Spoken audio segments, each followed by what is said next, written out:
I was determined to prove that humans are still human, and that even zombies are capable of procreating. Luckily, I managed to tie up a female zombie who looked relatively clean. It all started because the apocalypse hit without warning. Nearly 90% of humanity was wiped out and turned into monsters. But I accidentally activated a romantic guidance system that has absolutely nothing to do with the end of the world. Suddenly, a zombie with an incredibly stunning appearance appeared right in front of me. That's when it hit me. This romance system doesn't actually specify a species, does it? Besides, letting a zombie this beautiful just walk away would be a crime against nature. The moment that thought crossed my mind, I knew I had to act. I reached into my pocket, found a rope, and waited for my opening. I gripped my spear tightly, lunged forward, and captured the zombie with perfect precision. She let out a sharp, piercing shriek on the spot. In the very next second, everything changed. I stuffed a cloth into her mouth to muffle her, and for a moment, her scent almost smelled like a living human. The zombie flew into a total frenzy right then and there. Her tiny, rotted brain was desperately trying to process the situation. She kept trying to lunge at me, but I wasn't about to let her get close.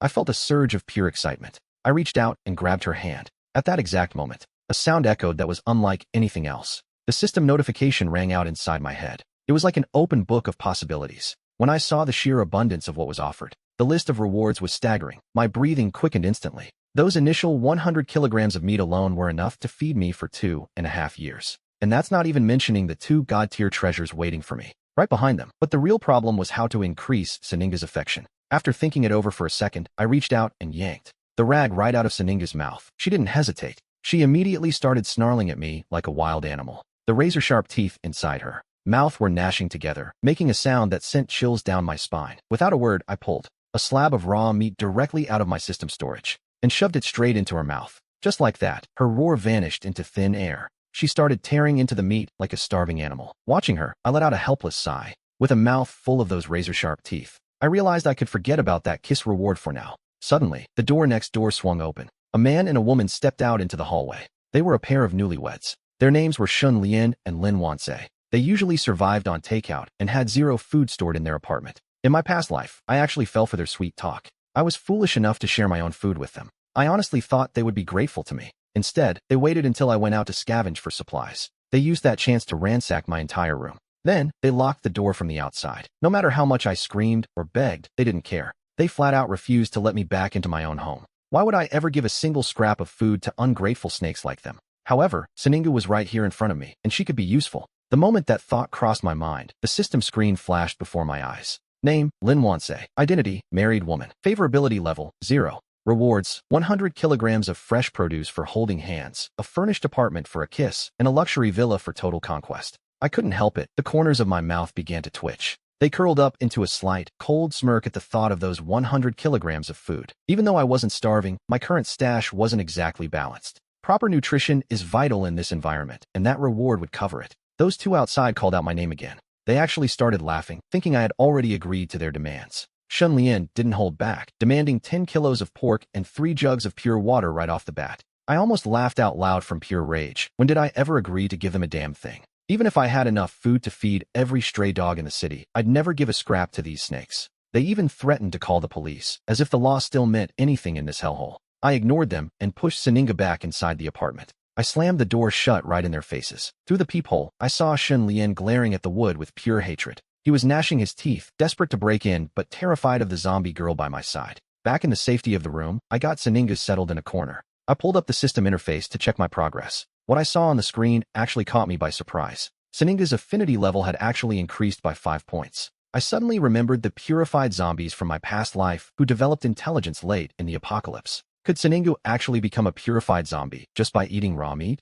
Her affinity had already jumped by 5 points. This was turning out to be much easier than I expected. Winning her over was simpler than dealing with a normal woman. I pulled out a few more chunks of raw meat and fed her until her affinity hit 10. I wanted to keep the momentum going. I was ready to keep feeding her right then and there. But then I noticed her little belly was already looking round and full. I decided to stop for now and headed back into the main part of the house. I watched her finish the last of the meat in her mouth. It was time to start planning my next moves. The zombie outbreak and the brutal ice age were looming. Everything would collapse in just 1 month. That gave me exactly 20 days left to prepare. Food is the absolute priority for survival, so I have to secure my supplies first. Next on the list are warm clothes and a stockpile of medicine. Those items are relatively easy to track down. But the most critical piece, a safe house, is something I still haven't figured out. It needs to be solid enough to withstand an assault and insulated enough to survive the extreme cold. Finding a place like that was like trying to touch the sky. I knew no such place existed in all of Vinhai City, but then a spark of inspiration hit me as I remembered Lin Guangxi's reward. I silently called out to the system in my mind. System, is the house you reward me with already built, or does it appear out of thin air? The system responded, all reward houses are constructed from nothing. The host can specify any location for the construction. I asked if I could include special requirements, like reinforced steel walls, secret exits, warehouses, and medical equipment. The system went silent for a few seconds before answering. The host must provide the blueprints. However, communication and medical equipment are not included and must be sourced by the host. This news thrilled me. It meant my ultimate safe house was actually possible. Just then, a sudden knock echoed at the door. Lin Guangxi was standing there alone, looking incredibly anxious because I hadn't opened up yet. She kept glancing at the dark ends of the hallway, terrified of what might be lurking there. She was convinced a zombie was about to jump out at her and was just about to give up. The door finally creaked open, and a look of pure relief washed over her face.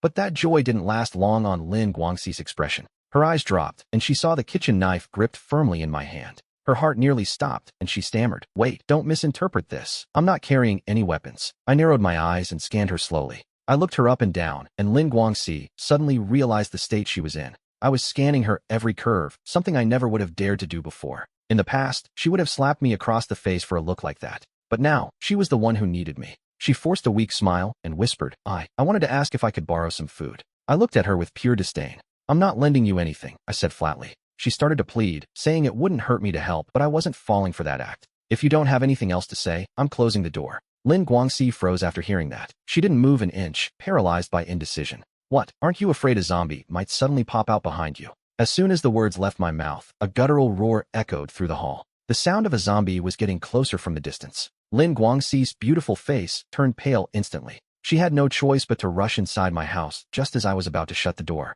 I caught a glimpse of my neighbor, Shun Liang, peeking out from his place, but he ducked back in the moment he saw me. I chuckled and slammed the door shut. Human nature is truly cowardly, just like a turtle hiding its head. Inside the house, the atmosphere shifted immediately. My pet zombie, Seningu, went wild the moment he saw Lin Guangxi. She screamed and scrambled back in terror, shouting, "Why are you keeping a zombie in your house?" My expression remained indifferent as I asked, "What's there to fear? It's just a zombie." My words forced her to start comparing me to her husband. She thought if Shun Liang had even half of my courage, he wouldn't be such a coward. She wouldn't have had to come here to suffer this humiliation, and she let out a heavy sigh. "Tell me," she said, "what do you want me to do so you'll give me food?" A few minutes later, she returned to the living room and shouted impatiently, "I've done everything you wanted. Where is the food?" I opened the refrigerator slowly, deliberately letting her see the inside. It was packed to the brim with fresh meat. In that instant, a dark thought crossed Lin Guangxi's mind. She wondered, should I just knock him out and take it all? But her reason finally prevailed over her desperation. In reality, I had been watching her every move, waiting for her to slip up. Lin Guangxi didn't try anything in the end, which actually disappointed me a little. I was ready to defend myself. I pulled out about a pound of pork and tossed it in front of her. She stared at the meat on the floor with a look of pure disgust. "You're only giving me this much?" she snapped. "It's barely enough." I smirked and replied, "I was originally only planning to give you half a pound." Lin Guangxi clearly had no idea how valuable a pound of meat was in this world. In the middle of the apocalypse, this was a king's ransom. She only remembered that when Shun Liang married her, the price of a house was. The dowry alone was 380,000, and her name was right there on the deed. She was used to being treated like a queen. Lin Guangxi took a deep breath and tried to steady herself. Finally, she leaned down, picked up the pork from the floor, and left with a cold face. Seeing her like that didn't make me angry, it made me happy. The more miserable she felt, the more I tasted the sweet pleasure of revenge. I pulled up my system panel, and the house and fruits were ready to be collected. A 100-square-meter house is a bit small, but I have a way to fix that. As long as I find another woman with a status similar to Lin Guangxi's, I can expand the base beyond its current size. Now the only problem is the design blueprints for the safe house.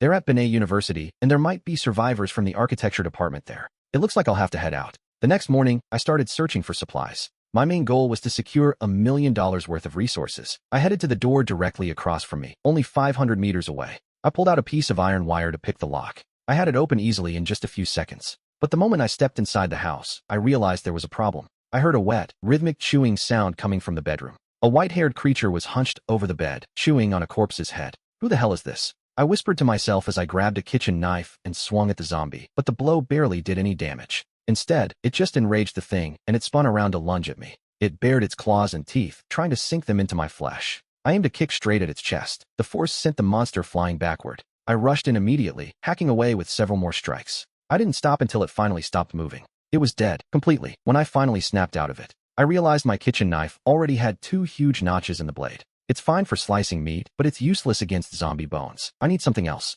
I need a real weapon. By the time noon rolled around, I had finished looting all 6 rooms on the 5th floor and cleared out 3 zombies. My haul included a case of malt juice, a pile of canned goods, and a container of water. I even found a tub of protein powder. But while the harvest was good, that sharp kitchen knife was now completely trashed. Luckily, in one of the rooms, I found a baseball bat. I swung it a few times and liked the weight. Meanwhile, Lin Guangxi and Shun Liang were watching me through the peephole. They witnessed my entire zombie-killing spree, and my crazed expression made them gulp in fear. They were secretly glad they hadn't tried to cross me earlier, or they'd be cold corpses by now. They didn't dare open their door until they heard the neighbor's door click shut. They carefully searched every room I had already cleared, hoping I'd missed something. But unfortunately for them, I had been far too thorough. They couldn't find a single scrap of food left behind. Damn it, that bastard is like a starving scavenger reincarnated, Shun Liang cursed. He didn't leave anything edible. I thought I found a steak, but it's covered in mold and hair. Shun Liang's eyes darted around shiftily as he looked at his wife. Honey, why don't you go over there and ask him for some food?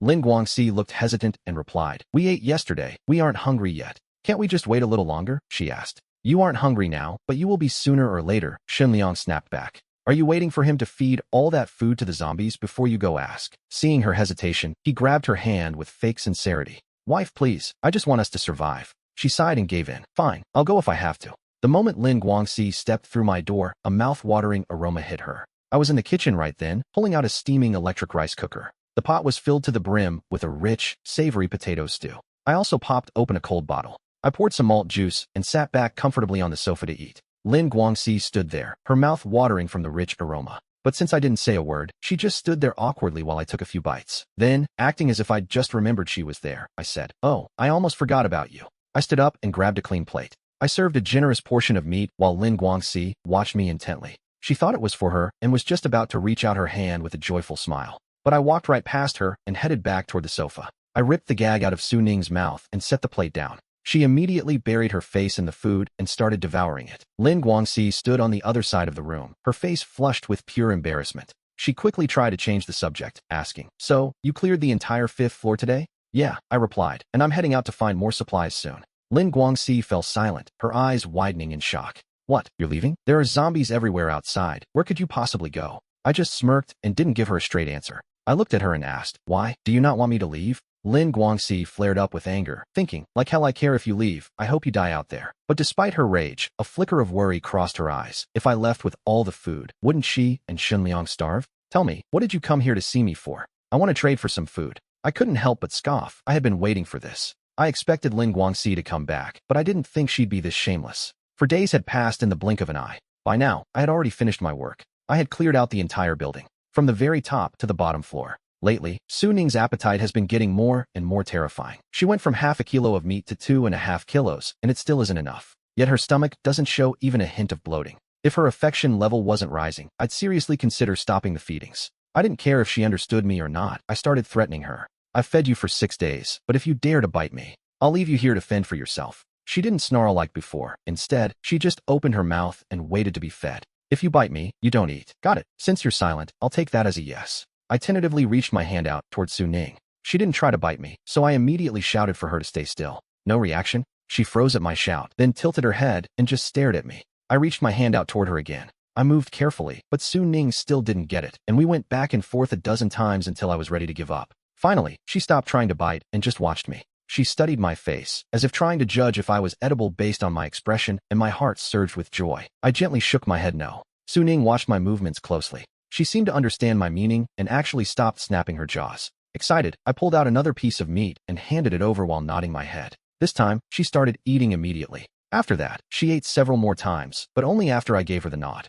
I needed to check if I could only control her aggression while she was tied up. I decided to run another experiment and untied the ropes from her body. I placed a plate of meat on the coffee table, and Su Ning stood up, staggering toward me. She looked at the meat on the table, then glanced at me out of the corner of her eye. Then, she actually raised her hand and pointed at the plate. I was losing my mind with joy as I nodded my head yes. Su Ning grabbed the plate and started devouring the food in massive gulps. Her table manners are still hideous, but the real victory is that her affection level is only at 40 and she's already stopped attacking me. If her affection hits 100, will I have a perfectly obedient zombie minion? This isn't a romance system. It's clearly a master-servant training system. Meanwhile, Shen Liang has been living on pins and needles these past few days. He knows I'm about to leave, and whether it's for the food or for revenge, he doesn't want me walking out of here alive, but he knows he can't take me down alone. After all, I handle zombies with ease. I'm a dangerous man in his eyes. So, Shen Liang turned to his wife again. Wife, we can't let that kid next door just leave. At the very least, we can't let him take the food. Why don't you go borrow food one more time? Open the door for me while he's asleep. Let me in, and we'll kill him together. Driven by a twisted sense of guilt, Lin Guangxi usually gave him whatever he wanted. She finally nodded, and Shen Liang lit up. It worked. Great. We move as soon as it's dark. I'll go get ready. He hurried off. Lin Guangxi watched him go with a bitter smile. She didn't even ask for the details of the plan. She already knew the drill. Back in my place, I was planning to head out tomorrow morning, so I decided to turn in early. But just as I lay down, I heard a knock at the door. A smirk played on my lips. I knew exactly who it was. I opened it and asked, "Hungry again already?" Lin Guangxi cursed me in her head. She clearly wanted to punch me in the face, but she held it back. She even forced a flirtatious look. "I'm more than just hungry. Let me in." I stepped aside to let her pass, but as she brushed by me, I reached out and gave her a sharp smack on the rear. The firm, jelly-like bounce was impressive. She spun around, clutching herself and glaring at me. You're going to have to give me an extra cookie for that." Seeing her fuming but too scared to speak her mind made me burst out laughing. The feeling of leaving my humanity behind is actually pretty good. I don't feel a shred of guilt, considering how they treated me in my past life. This is just karma. Lin Guangxi lowered her head, her eyes burning with a hidden, fiery rage. She thought, just wait until tonight is over. Let's see if you're still laughing then. A few hours passed. Late into the night, Lin Guangxi finally emerged from the room. She leaned weakly against the wall, taking several minutes just to reach the front door. The moment she cracked the door open, Shen Liang slipped inside and whispered, "Is he asleep?" Shen Liang gripped his fruit knife tight, ready to finish me off right then and there. But he didn't take more than 2 steps before he saw a figure standing in the bedroom doorway. I was standing right there, watching them. The sight nearly scared the soul right out of Shen Liang's body. He panicked and hissed at his wife. "We messed up the timing. What do we do? Should we pull back for now?" He was struggling internally. He was terrified of me, but he knew if he missed this chance, he was dead anyway. He looked at Lin Guangxi, trying to find his courage through her. "I'll take him from behind," he whispered, trying to sound brave. He promised her, "Don't worry, I won't let him hurt you." But in his heart, he was already prepared to sell his wife out the second things went south. Lin Guangxi wasn't stupid. She didn't love him enough to die for him. My voice echoed through the hallway, cold and steady. They froze, staring at the bedroom door as I asked them a simple question. "How much longer are you two planning to argue?" The sound of my voice was like a death knell to them. Shen Liang and Lin Guangxi felt their hearts leap into their throats. Shen Liang stammered, You're not asleep? With all the noise you're making, even a corpse would wake up," I said with a mocking smile. I watched as Lin Guangxi's face turned pale in an instant. She shrieked, "Husband, let the zombie stop him. We need to run." Under their disbelieving stares, I pointed at the creature and said, "You mean him?" I reached out my hand and calmly rubbed the zombie's head. Instead of attacking, the monster sat there obediently and let me pet it. The sight of me taming a monster terrified them more than the apocalypse itself. But a second later, Shen Liang's next move actually made my skin crawl. Without a word, Shen Liang violently shoved his own wife toward me. He spun around and bolted for the front door, desperate to escape. But he didn't even make it 2 steps before I caught up. I swung my club and brought him crashing down to the floor. He groaned. "Wait, I have something to say. Please, don't kill me." I wasn't in the mood for nonsense, so I finished him off right then and there. Lin Guangxi watched the scene unfold before her eyes. She looked like she'd seen a ghost, her face drained of all color.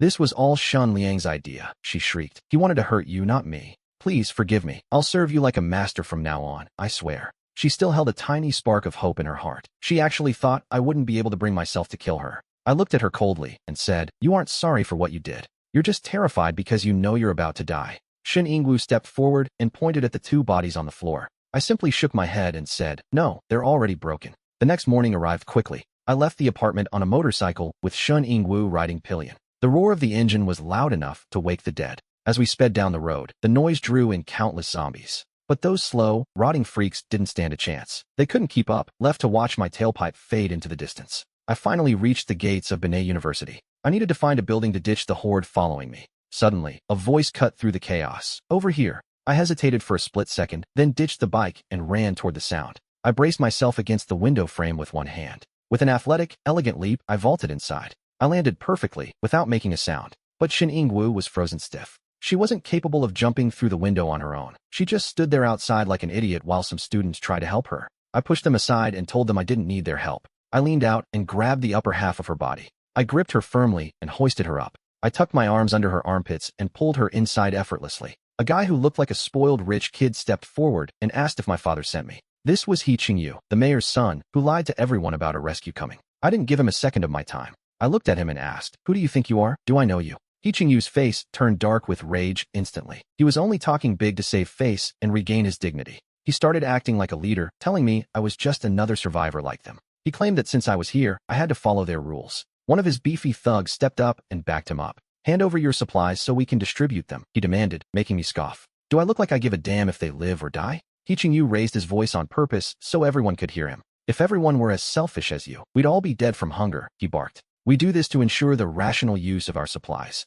He was talking about resource management in the middle of hell. I couldn't listen to another word and cut him off right there. I told him I didn't care about their lives and I wasn't handing over a single scrap. He Ching-yu smiled coldly and pointed toward the window, telling me to leave. Outside that window, the zombies I had lured earlier were clawing at the glass. They were drooling and desperate, so obviously, I wasn't going back out yet. Besides, I hadn't even accomplished my goal for coming here. I told them there were plenty of classrooms and I'd leave when I was ready. But the students were loyal to He Ching-yu and started swarming me. "How dare you speak to young Master He like that?" one shouted. Another yelled that I'd be dead if they hadn't saved me by letting me in. They asked why a complete stranger like me should be allowed in their space. I couldn't help it. I let out a short, mocking laugh. They were trying to lecture me on logic and rules during the apocalypse. I asked them what these greenhouse flowers who had never seen blood could actually do. Did they really think they could stand against someone who just crawled out of a sea of corpses? Just as the tension between us reached its peak, a beauty in a long dress appeared with a cool aura. She looked at the scene and asked, "What's going on here, He Ching-yu?" He Ching-yu scoffed and said, "This guy wants to stay with us, so we're throwing him out." The girl, Luo, frowned slightly at his words. "If he wants to stay, let him stay," she said. "We have so many empty classrooms." She pointed out that kicking people out right now was a death sentence. "Are you really going to send them to their deaths?" she asked the crowd. The students hesitated and turned their eyes toward He Ching-yu for a decision. Once he gave a reluctant nod, the crowd finally began to disperse. Luo's gaze shifted away from the group and landed directly on Su Ning. She looked at me and asked, "Is this your sister?" I gave a short nod and replied, "You could say that." Luo leaned in and said, "Hello, little sister. What's your name? And why are your eyes so red?" Su Ning didn't respond to her enthusiasm, so I quickly stepped in to cover for her. I told her they were just colored contacts and that my sister was too shy to speak. Luo easily bought my lie, since nobody expects a zombie that doesn't try to bite them. "Fine then, you two stay here for now," she said. "The third floor is safe." She warned us to pick any empty room, but to stay away from the fourth floor because it was dangerous. By noon, I found myself standing in front of a classroom door. It was labeled as a warehouse, and a line of over 10 students was waiting to receive their rations. They were lining up for their daily rations. Most of them only received a few dry crackers. Meanwhile, He Ching-yu was hiding in the warehouse, gorging on stolen chicken legs. Suddenly, the thick, savory scent of meat drifted through the air. Over 10 people immediately broke rank and followed the smell. Drawn by the aroma, the entire group rushed downstairs. I was in a second-floor classroom, busy cooking while their eyes turned red with hunger. He Ching-yu barged right in and asked, "Hey friend, want to trade? How about swapping your food for ours?" I didn't even look at him. I thought, you must have mold in your brain to offer me that trash. Their rations weren't just disgusting. They weren't enough to fill anyone up. He Ching-yu tried to keep talking, but I ignored him and walked out with a plate of meat. I looked at the crowd and asked, "Do you all want to eat?" Everyone nodded instantly, so I cleared my throat to make an announcement. "Is there anyone here who fits a specific requirement? Does anyone here study architecture?" The entire room fell into a dead silence the moment I spoke. After a long pause, someone finally spoke up in a weak voice. "The architecture students are in another building. They've probably all turned into zombies by now." My heart sank. My main goal for this trip was to find someone to design blueprints. I needed those blueprints for my safe house, so this trip was starting to look like a waste of time. But then, a weak voice drifted out from the back of the crowd. "I'm an architecture major." Everyone turned to look at her, but she looked so timid and frail. It was hard not to suspect she was just desperate for a free meal. She must have sensed the skepticism in my gaze. I looked at the girl with the braided hair and waited for her to prove herself. She summoned her courage and spoke up again. "My name is Ruan Yuan, and I'm at the top of my class. You can ask anyone here." "So," I said, "you're telling me you can actually draw professional blueprints?" She snapped her head up and looked at me with wide, surprised eyes. I didn't need her classmates to vouch for her because my system panel was already glowing. Target, Ruan Yuan. Reward for holding hands, solar power, and water purification systems. The rewards for kissing and completing her guide were even better, automated turrets and specialized ammo. If I could land all of these, my safe house would become an impenetrable fortress. Ruan Yuan nodded frantically, like a chicken pecking at rice. Yes, I can do it." "Fine," I told her. "I'm hiring you. Your pay is 1 bowl of meat and 1 bowl of vegetables a day." The entire room gasped at the mention of fresh vegetables. Ruan Yuan thought she'd be lucky just to get a scrap of gristle. She couldn't believe her ears and agreed to the deal before I could change my mind. She accepted the job happily, but while some were celebrating, others were seething. Yu shot me a fierce glare before slinking away with his lackeys in shame. When they reached the stairwell, a henchman named Lui scanned the area. Once he was sure no one was following, he whispered, "Young Master Du, that kid is too much. Why don't we just kill him?" Yu paused, then shook his head. "No, you saw how he handled those zombies. He knew they were no match for me, even though he wanted to teach me a lesson more than anyone. Unfortunately, his strength didn't match his ego, and he cut Lui off before he could say another word." Yu stormed off, leaving Lui standing there, cold and bitter. Lui watched his back and muttered, "You're eating meat and fish, but I'm still starving. I have to find a way to get my hands on those supplies." Meanwhile, Yuan finished her meal. She licked the corner of her mouth with pure satisfaction, so I asked, "Do you want more?" She shook her head and said, "No, I've eaten my reward for today. If I eat tomorrow's share now, I'll go hungry later." Hearing that made my stomach turn. "Fine, let's get to work then." Yuan nodded and immediately shifted into professional mode. She pulled a laptop out of her backpack and looked at me. "Tell me your requirements." "I need a safe house blueprint covering 100 square meters. It needs to be high strength. Include a warehouse, a workshop, an emergency exit, a living area, and a bathroom." She frowned. 100 square meters is too small for a safe house if you want room for planting and livestock. I looked at her with genuine surprise. This girl was sharper than I thought. She was actually more thorough than me. "You're right. Make sure to leave space for those two." "Understood. I'll start working on the expansion right now." I leaned in, feeling a surge of excitement. "How long will it take?" "Probably several days. If we need to modify anything later, add another 2 or 3. I frowned immediately as my memories from my past life flooded back. "A massive cold wave is coming in just over a week. If we don't move into the safe house before then, we'll freeze to death in this drafty building. I need those blueprints finished in 7 days. Can you do it?" Yuan hesitated for a second, but then her gaze hardened. "No problem. 7 days it is." I took Yu to the rooftop, scouting for the perfect spot to build. I quickly spotted an open clearing behind the school grounds. The main teaching building blocked it from the front, keeping it hidden. The back of the lot was pressed right up against the mountains. Unless you actually entered the school, the place was almost impossible to find. Better yet, the number of zombies lurking around the perimeter was low. I gripped my baseball bat and prepared to clear the area. It was time to get to work. I slipped out of a first-floor window and scanned my surroundings. For zombies were wandering aimlessly nearby. Even if I took one out quietly, the others would definitely hear it. The one leading the pack was a guy who looked like he'd been a delivery driver.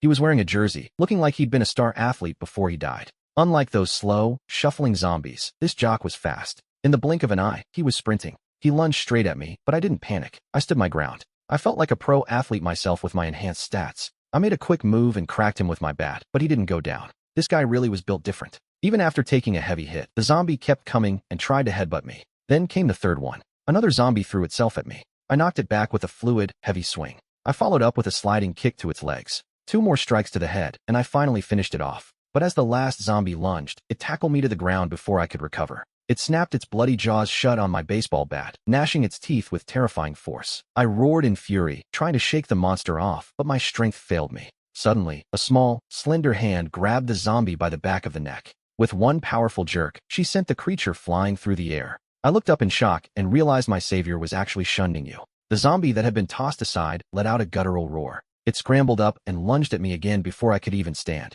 Yu instantly grabbed the zombie's neck and twisted with brutal force. A sickening crack echoed as the zombie's head hit the floor. Damn, I never expected someone as delicate as Yu to possess such raw power. My theory was right. She had evolved, just as I suspected when her skin turned from pale gray to pink. I checked the system panel and saw her affection level had already climbed to 50. Pleasing her is so much easier than a normal woman. No designer bags, just food and protection. She stared back at me with a blank face, as if she hadn't just snapped a neck a second ago. After a brief rest, I headed back toward the building to keep clearing out the undead.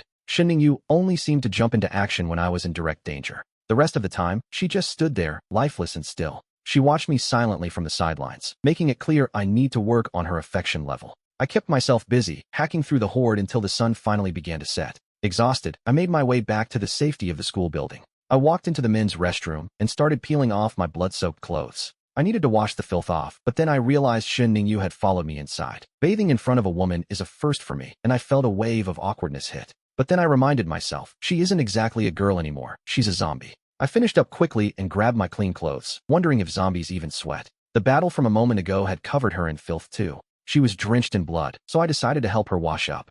Yu stood there, staring at me with those fixed eyes. I knew her brain couldn't distinguish between men and women anymore. Still, I felt my face flush red as I reached out to unbutton her clothes. Her pale, lustrous skin was so bright it almost blinded me. Just looking at her made my blood start to boil. I had to chant "she's a zombie" over and over in my head to calm down. I finished scrubbing her clean a minute later and looked up. I met her gaze and whispered, "You should feel more comfortable now, right?" But she didn't look comfortable. She was just staring. Her eyes were different this time, deeper, more focused. I thought I saw a flicker of real emotion in her expression. I leaned in closer out of curiosity to get a better look at her face. Suddenly, Yu lunged forward toward me. I wasn't expecting her to launch a surprise attack like that. I didn't even have time to dodge or brace for a bite, but the pain never came. Instead, I felt something soft and sweet on my lips. My eyes widened in pure shock as I realized what was happening. The system notification snapped me back to reality. Mission complete. Reward, zombie virus vaccine. I stared at the system notification, completely blindsided by the reward. I didn't expect that just giving her a bath would make her affection level skyrocket.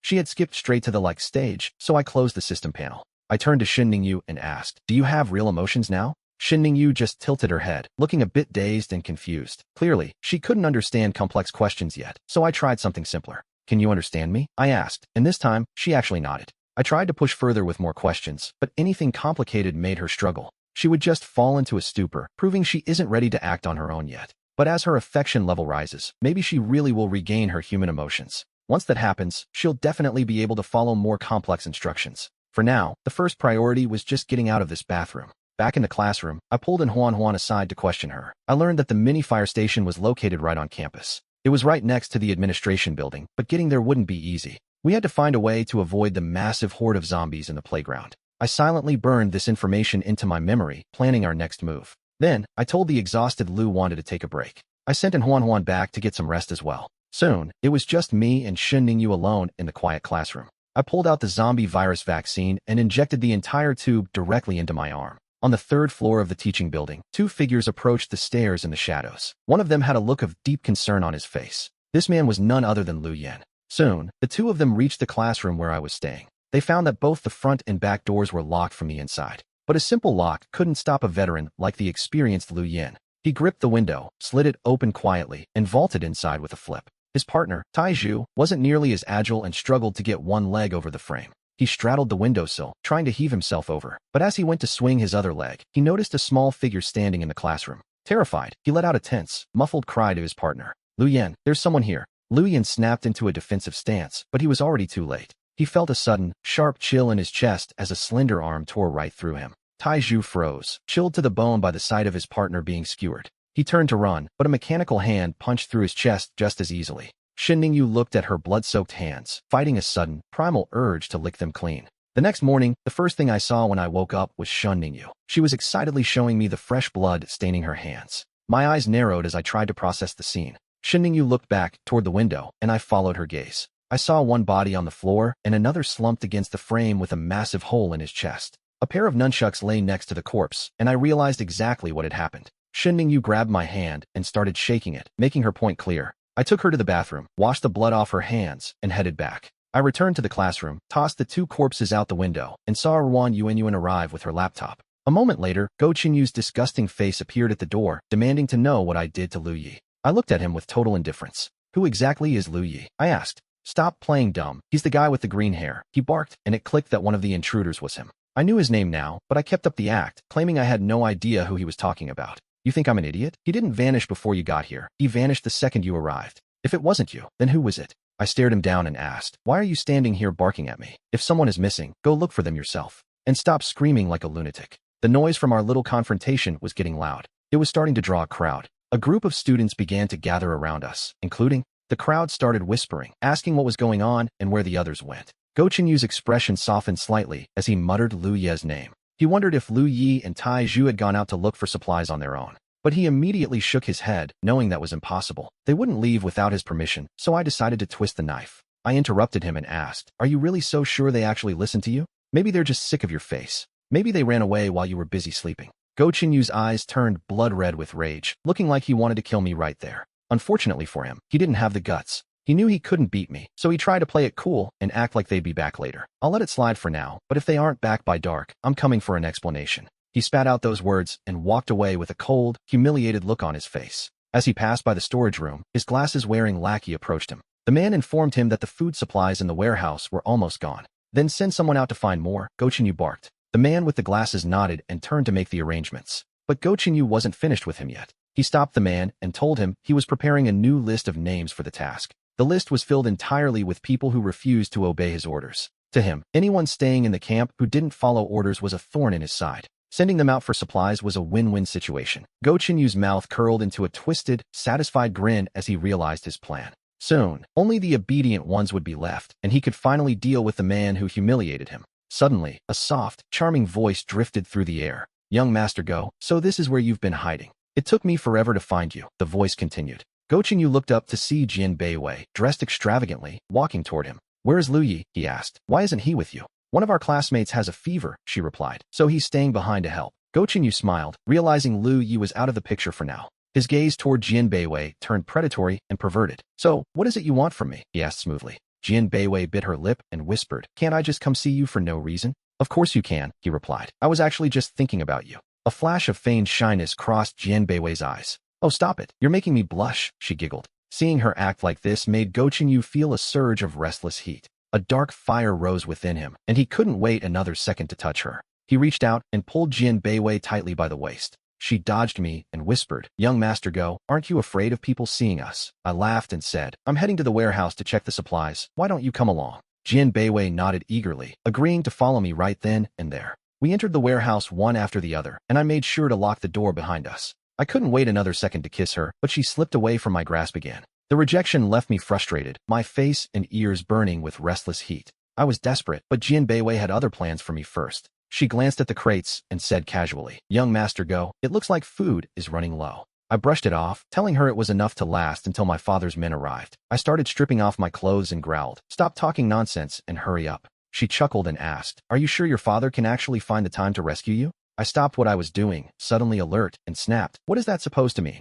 Her tone shifted instantly as she covered her mouth and laughed. "Just a guess. Don't be so nervous." Then she added, "Actually, I just remembered Lu Yi needs my help. Goodbye, young Master Go." Before I could react, Jian Beiwei turned around and walked right out the door. She left me standing there half-naked and humiliated, looking like a total clown. Meanwhile, on the other side of the area, I was busy clearing out zombies. Suddenly, a desperate cry for help echoed from the distance. I gripped my baseball bat tight and shifted my gaze toward the sound. I spotted someone waving frantically from a window inside the nearby building. It was the administrative building, and a woman was screaming at me. I couldn't help but groan. Screaming for help in the apocalypse is a death wish. I knew she was trying to get my attention, but I had no intention of being her hero. Still, her screams actually helped me out in a way. The 3 zombies in the open area heard the noise and started shuffling toward her. I turned to Saningu and said, "Let's go, we can finish work early today." My lack of interest clearly infuriated the woman in the building. She yelled, "Where are you going? Didn't you hear me?" But as she watched the zombies closing in on her position, her face went pale.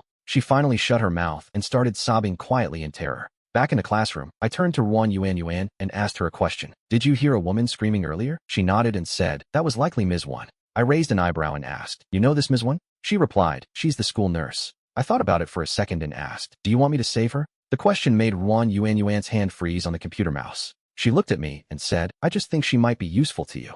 I looked toward the administrative building and weighed my options. I nodded and said, "I get it." I took Saningu to get cleaned up, while outside, the number of surviving students dropped again. When I first arrived, there were about 50 students left alive. Now, I estimated there were barely 30 remaining. A thick sense of panic began to spread through the air. That day, I gestured toward Saningu and spoke to Yuan. "Watch her for me. I'm going to the administrative building, and I can't take her along." The reason I waited 2 days to rescue that woman was to let her hope wither away. I needed Ms. Wen to reach her breaking point. If I waited until she was completely desperate before showing up, she would be eternally grateful to me. Half an hour later, I reached my destination. More than a dozen zombies were loitering around the entrance. I could take them all out if I used a stealthy approach. I had to strike fast and end this quickly. I took a deep breath and broke into a sprint. I charged suddenly toward the mini fire station. The zombies spotted me immediately and surrounded me with hungry roars. I watched them lunge, weaving through the gaps in their ranks. I pushed forward before they could fully close the circle around me. I was ready for this. I sprinted toward the mini fire station. 2 walkie-talkies, a firefighter's jacket, and an escape rope. I grabbed them all. I was so focused on scavenging that I didn't notice the zombies closing in. They were barely 3 meters away from me. Luckily, my reflexes were sharp enough, and I ducked into the 3rd-floor bathroom. I was inside the administrative building. Nearby, Wen Ning's consciousness was starting to fade into a blur. Suddenly, she heard it. The thunderous crash of a door being kicked open, followed by a boy's voice. "Are you dead?" I asked. "Unfortunately, not yet." Wen Ning snapped her eyes open and screamed with every ounce of strength. "I'm alive. Please save me." I tossed a baseball bat toward her and asked, "Can you still move? If you want to live, pick up the weapon." Wen Ning bit her lip hard, leaning against the wall as I looked back at her. She forced herself to stand and whispered, "I can do it." I led Wen Ning out of the room, only to see a zombie blocking our path. It came staggering toward us, so I stepped forward with my axe. I buried the blade right in its skull. The zombie collapsed instantly, and I couldn't help but let out a sigh of relief. This axe is still incredibly useful, but Wen Ning was standing behind me, completely stunned. She watched me kill zombies with such terrifying ease and precision. I didn't stop until I reached the stairwell. She finally snapped out of it and rushed to keep up with me. The stairs were crawling with zombies that had followed me inside from the open ground. Outside, they could surround me from all sides, but here, the narrow stairs changed everything. Only one zombie could reach me at a time, and I was full of confidence. Holding the high ground gave me the perfect advantage. I could easily cleave through their heads and necks from above. One by one, they fell. The slaughter lasted for several minutes. The pile of bodies grew into a massive, mangled heap. Rotting corpses completely blocked the path between floors. Wen Ning stared at me, unable to look away. She was seeing me in a completely different light now. In her eyes, I was becoming something more than just a survivor, almost a god. But right at that moment, something grabbed her ankle. A zombie with half its face bitten off was clutching her leg with its cold fingers. Wen Ning froze in pure terror, her entire body shaking like a leaf. Her small eyes were welling up with tears, but I just stood to the side, watching coldly. I snapped at her. "Are you going to hit it with that bat, or are you waiting for next year?" My words made Wen Ning's face turn bright red with shame. She finally snapped out of her daze and raised the baseball bat high. She held it over her head, bracing herself for the strike. She squeezed her eyes shut and swung with everything she had. I observed the whole scene with a detached, icy gaze. I had left that zombie alive on purpose as a cruel lesson. It was the most direct way to force Wen Ning to grow up fast. I nodded at her and said, "Well done." Hearing my approval, Wen Ning felt a surge of unprecedented joy. It wasn't long before we reached the safe zone. Ruan Yuan stood by the window and shouted excitedly, "You guys are back." Xin Ning stood beside her, her expressionless face masking any emotion as she watched us. The commotion attracted a crowd of other students nearby, including that guy, Han Beiwei. Right now, he was staring out at us with eyes gleaming with hidden intent. I waited for Wen Ning to reach the window where Ruan Yuan was waiting. Ruan Yuan reached out, about to pull the window open for us. But Han Beiwei was one step faster. He opened the window and reached his hand out to me, but I ignored him. I didn't need his help and jumped through the window on my own. Wen Ning took Han Beiwei's hand and climbed inside with some effort. Once she was steady, she gave him a small smile and said, "Thank you." Han Beiwei's expression stiffened as he replied, "You're welcome, Professor Ning." The other students swarmed her immediately, shouting her name in unison.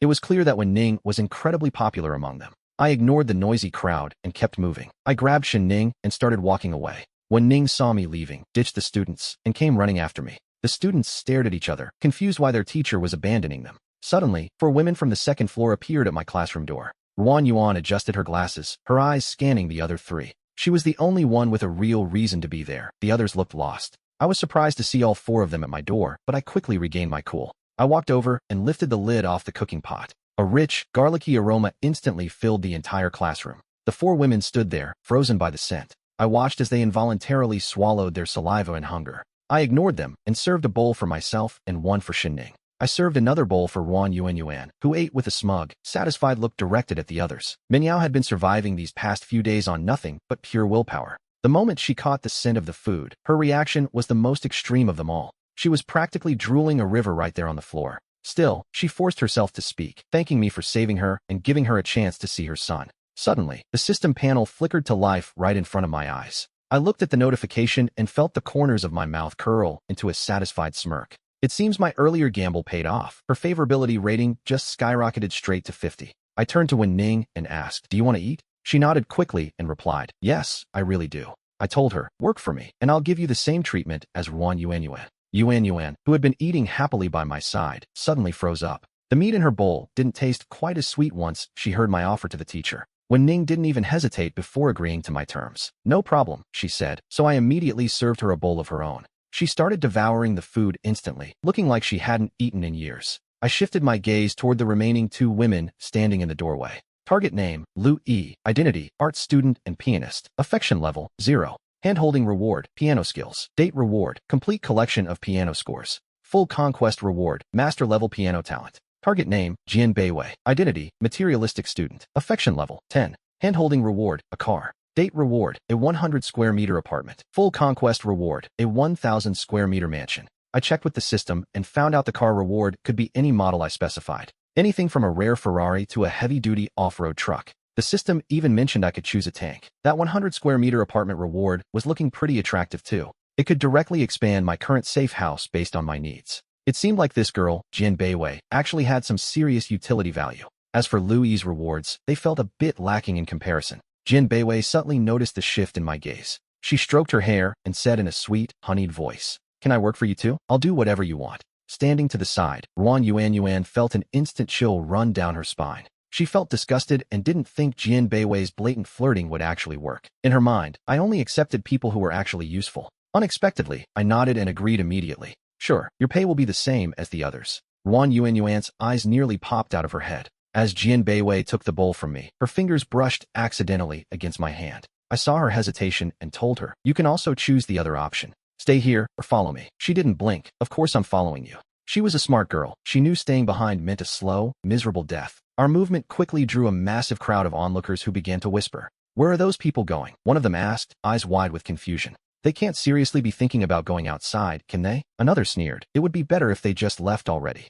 I've been sick of looking at them for a long time anyway." Lu Yi was also in the crowd, listening to the students' heated arguments. She frowned, remembering how I had rejected her and said those nasty things. I had been cold, blunt, and completely dismissive of her yesterday. Even so, she couldn't bear the thought of watching us walk to our deaths. She suddenly rushed out from the crowd and blocked the path of my truck. "Where do you think you're going?" she demanded, her voice trembling. "You're leaving? You won't take us with you, will you?" she asked rhetorically. Her question left me speechless, but before I could answer, a voice came from behind. "That's right, you are certainly not welcome to join us." However, the voice continued, "The others are free to leave. Professor Ning, you're the school doctor. Stay with us. We need you, not that brat." It was Huxingyu. He knew a doctor's value and was trying to guilt-trip Ning. It infuriated me instantly. Damn it, he was trying to steal my people. Before I could speak, Ning stepped forward with total composure. "There's no point in me staying," she said. "I'm going to the house." "But you're a professor. Just being here makes everyone feel safer." Huxingyu tried to resist her decision, but it was useless. Ning didn't flinch. She was dead set on leaving with me.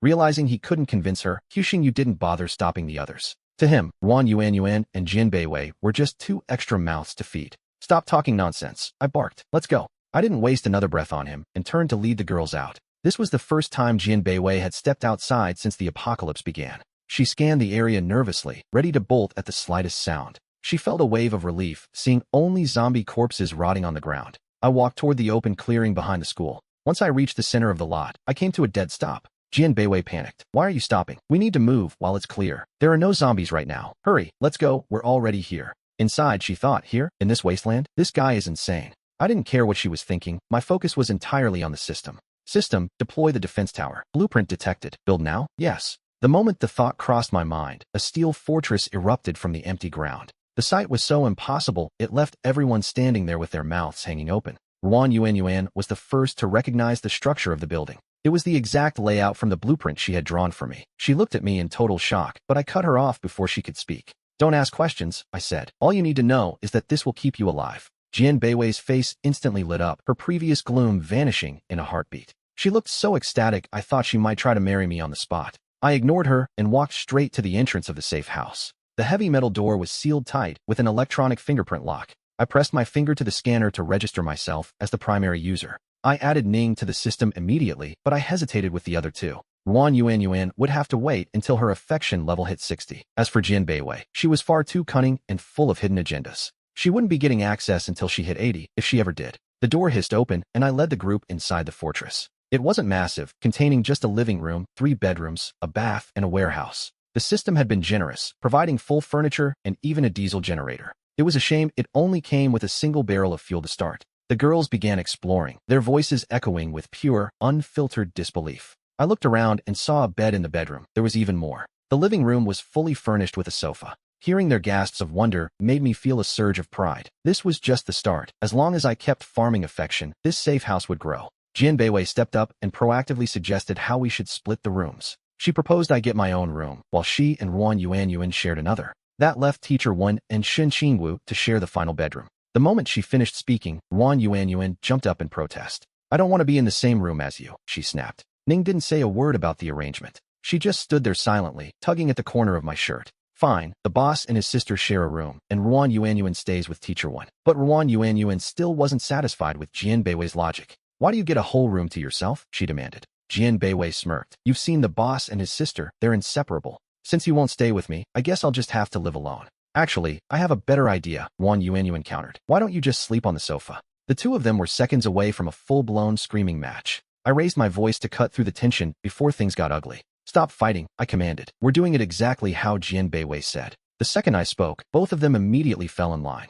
Wang Yuanyuan dragged Wen Min into their room in a huff, while Jian Beiwei locked her own door. I wanted to take another look around the safe house, but Xin Qingwu grabbed me and pointed to the last room. She hesitated before forcing out a single word, sleep. I wanted to turn her down, but I didn't stand a chance. Xin Qingwu's big, pleading eyes were just too lethal. Besides, she's been tense for days and desperately needs some real rest. The moment I lay down, she curled into my arms like a kitten, forcing me to hold her close. She fell asleep fast, but as a zombie, Ning didn't feel tired at all. She just buried her face in my chest, silently listening to my heartbeat with a look of pure bliss. Meanwhile, back at the school building, things were stirring. A group of students had discovered a building that seemed to appear out of thin air. They rushed to report it to He Qingyu, who listened with a look of total confusion. He had no memory of a strange house behind the school, yet somehow, it felt like it had always been there. Under the system's influence, everyone's subconscious began to rewrite their own memories. They convinced themselves it was perfectly normal for that house to exist. He Qingyu glared at the student and asked, "Did you actually see that outsider take people inside?"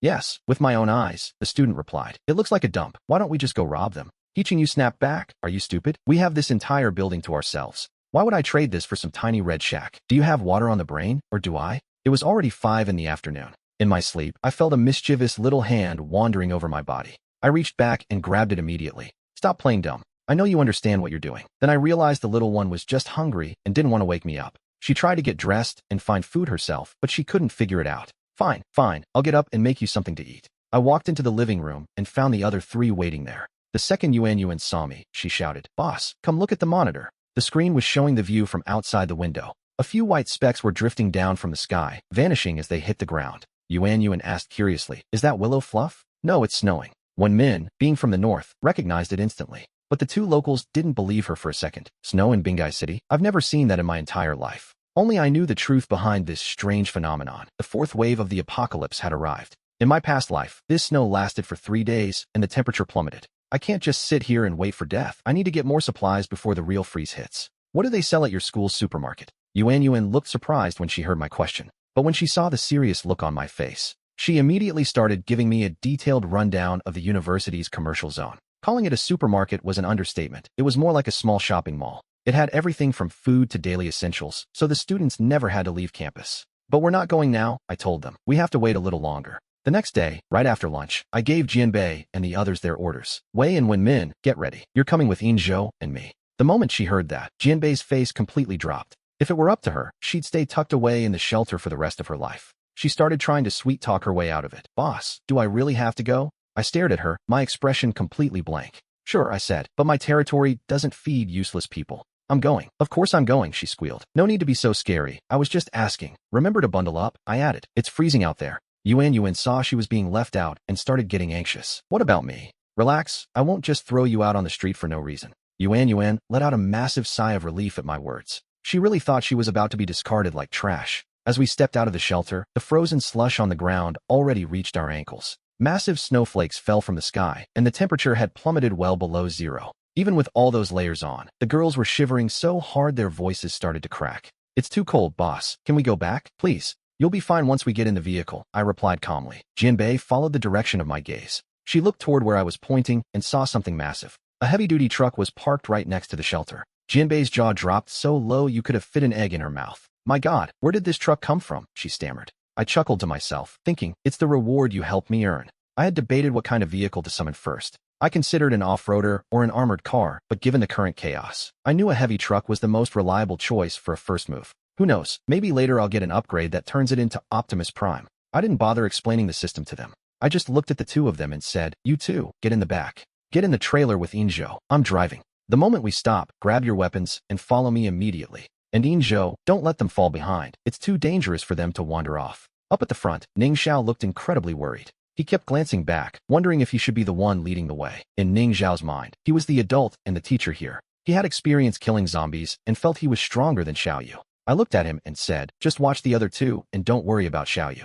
I knew she was already much stronger than me, but Ning Xiao and Zhan Miao looked skeptical. Their faces were masks of doubt as they looked at me. To them, I was the tough guy who could move freely through the apocalypse. I was the one who could dive into a crowd of zombies and walk out alive. But Xiaoyu? She just looked like an ordinary girl to them. They couldn't wrap their heads around her being stronger than me. Despite their concern, the two of them climbed into the back with Xiaoyu. They slammed the door shut, finally getting a bit of relief from the biting cold. I climbed into the driver's seat and gripped the wheel. I shouted, "Let's go," and roared the heavy engine to life. As I started driving, I kept my eyes peeled on the road ahead. The thunderous noise of the truck immediately drew the attention of a massive horde. But the zombies were moving in slow motion, their limbs stiff and frozen from the cold. They could only watch helplessly as the truck sped away into the distance. It seemed that spending a night out in this weather had turned them into ice statues. These zombies had completely frozen over. This was the exact reason I chose to wait out the night before leaving. I looked back and called out, "Zan Miao Miao Ning Xiao. Give me the directions." The fog was so thick that even with the wipers on full blast, I couldn't see a thing.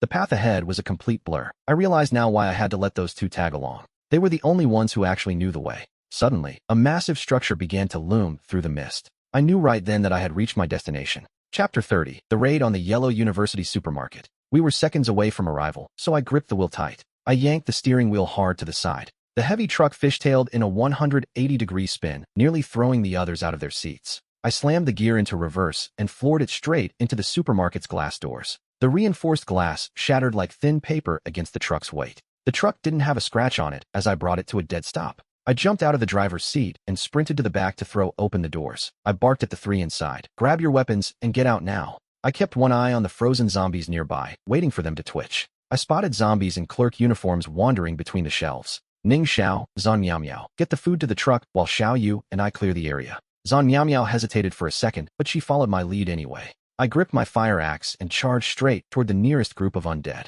The zombies inside the building were in much better condition than the ones outside. The frost hadn't reached them yet, so their mobility wasn't affected at all. But their numbers were small, and they were scattered across the first floor. I dropped them one by one with single swings of my axe before Xiaoyu could even step in. I scanned the area, and seeing no immediate threat, I turned to Xiaoyu. "Stay here and protect those two while they load up. I'm going to keep clearing the building." Xiaoyu looked reluctant to stay behind, but she obeyed my order. With her guarding the ground floor, I headed up the stairs to the second level. The second floor was lined with independent shops selling snacks and milk tea. The foot traffic here had been much higher, meaning more employees and students had turned. I counted over a dozen zombies at first glance. If I didn't wipe them all out, Ning Xiao and the others wouldn't be safe. I spun my fire axe in my hand and sprinted into the center of the crowd. Down on the first floor, Zan Miao Miao couldn't stop worrying as she moved the supplies. She kept glancing at the corners, terrified a zombie would jump out at any moment. She managed to fill a bag with high-calorie snacks without being attacked, but then she turned around. A zombie stumbled in from the outside, blocking the path to the truck. Zan Miao Miao shrieked, "Professor, there's a zombie right there." Hearing the scream, Ning Xiao dropped what he was holding and grabbed a baseball bat. He rushed forward to face the threat. He knew one bite or scratch from that thing meant infection and a slow, ugly death. Ning Xiao was a nervous wreck as the two girls huddled together in the workspace. They stood there, one in front of the other, trembling. Every time the zombie took a step forward, they took a frantic step back. Suddenly, a figure blurred past them, and Ning Xiao yelled, "Xiaoyu, look out!" But before he could finish, Xiaoyu reached out and snapped the zombie's neck with ease. Ning Xiao's voice died in his throat. I hadn't lied to them. Xiaoyu really was that strong. Zan Miao Miao was smart enough to know she needed to stay on the good side of someone that powerful. She immediately started thinking of ways to build a connection with her. That way, when real danger hit, Xiaoyu would be there to save her. But Xiaoyu didn't care about her schemes. She only had eyes for me. She completely ignored everyone else in the room. This cold shoulder left Zan Miao Miao feeling awkward and humiliated. She stood there, flushed with embarrassment, not knowing what to do next. After Zan Miao Miao got that icy reception, she looked like she wanted to crawl into a hole. I didn't give her the chance, barking out, "Stop slacking off. Keep clearing this place out. Keep moving those supplies." Ning Xiao echoed my orders to keep them focused. By the time I came down from the second floor, the high-value food was gone. The first floor was stripped bare, and the drinking water was almost entirely loaded. Zan Miao Miao had been working harder than anyone to prove her worth. She hurried over to me the moment she saw me. She rushed up and said, "Boss, I found the ledger. It shows the entrance to the back warehouse. All the food inside is still boxed up." I gave her a rare nod of approval and said, "Well done. When we get back, I'll let you take a hot bath." She had been begging for a bath since we arrived, but I turned her down flat. I told her she hadn't earned it yet and we needed to conserve water. Hearing the reward, her eyes lit up with pure gratitude. "Thank you, boss. I've already cleared the zombies on the second floor." I told the others to head up and grab clothes and blankets while I checked the warehouse. I walked toward the storage area Zan Miao Miao mentioned to see the haul for myself. Nearly half of the supplies in the warehouse were already gone. Given the size of this operation, the inventory was massive, But the truck's capacity was limited, and the other vehicles were no better. I realized some things would have to stay behind, but then I spotted 2 gas generators in the corner. Next to them were 4 large barrels of gasoline, a massive find. I wasn't about to leave those behind, so I called Ning Xiao and the others over. We worked together to haul the generators and the fuel onto the truck. This single trip had been incredibly fruitful, especially with the food and water. We now had enough supplies to last this group for several years. The real prize was those 4 200-liter barrels of gasoline from the warehouse. That's enough fuel to keep the lights on for hundreds of hours, or enough to fill the tank of a heavy-duty truck from empty to full. On the way back, everyone was in high spirits, and even Zan Miao Miao managed to relax. But while we were celebrating, the student camp back at the school was a different story. Dozens of students were huddled together inside a single classroom. They had sealed the doors and windows tight to keep the cold and the monsters out. To stay warm, they had stripped clothes off corpses and piled up old textbooks. They lit a fire in the center of the room, but the temperature barely reached a tolerable level. Trapped by the freezing weather and starving, they were falling into total despair. Just as hope was fading, they heard a sound coming from beneath the building. It sounded like a vehicle was circling the school building. One of the students immediately rushed over to the window. Peering through the snow-covered trees, he spotted a massive truck and screamed in excitement. "A truck! There's a truck outside!" he yelled, as the others wondered if rescue had finally arrived. Du Yinshin shoved the student aside to get a better look himself. The sight of that heavy-duty truck sent his heart racing with adrenaline. He couldn't imagine anyone else driving a rig like that into this hellhole unless his father had sent them. "It has to be my father's men," Du Yinshin declared with absolute certainty. After days of surviving on campus, most of the remaining students followed his every word. Dozens of them cheered, but Du Yinshin hushed them, fearing the noise would draw unwanted attention. He gathered only his most trusted inner circle to head downstairs. But when the group reached the first floor, they realized they were trapped. The main exit was completely blocked, and the windows weren't much better. Ever since I had left the school, Du Yinshin had been living in constant fear. He was terrified I would come back to finish him off, so he had ordered every window barricaded. Now, his own paranoia was backfiring on him, becoming a wall between him and his escape. They couldn't just walk out. They had to clear the path first. They scrambled to heave the heavy desks and debris away from a single window. The moment they forced it open, a violent, icy gale swept into the room. The temperature plummeted instantly, biting through their thin, scavenged clothes like needles. They could barely withstand the glacial chill as their body heat vanished instantly. "Damn, it's freezing. Why is it snowing like this? Maybe we should go back." We hadn't even started yet, and someone was already thinking about giving up. Du Yinshin, acting as their leader, stepped up to suppress the descent. He knew he had to keep them motivated, no matter what. "Just hold on a little longer. The most important thing is reaching that rescue team.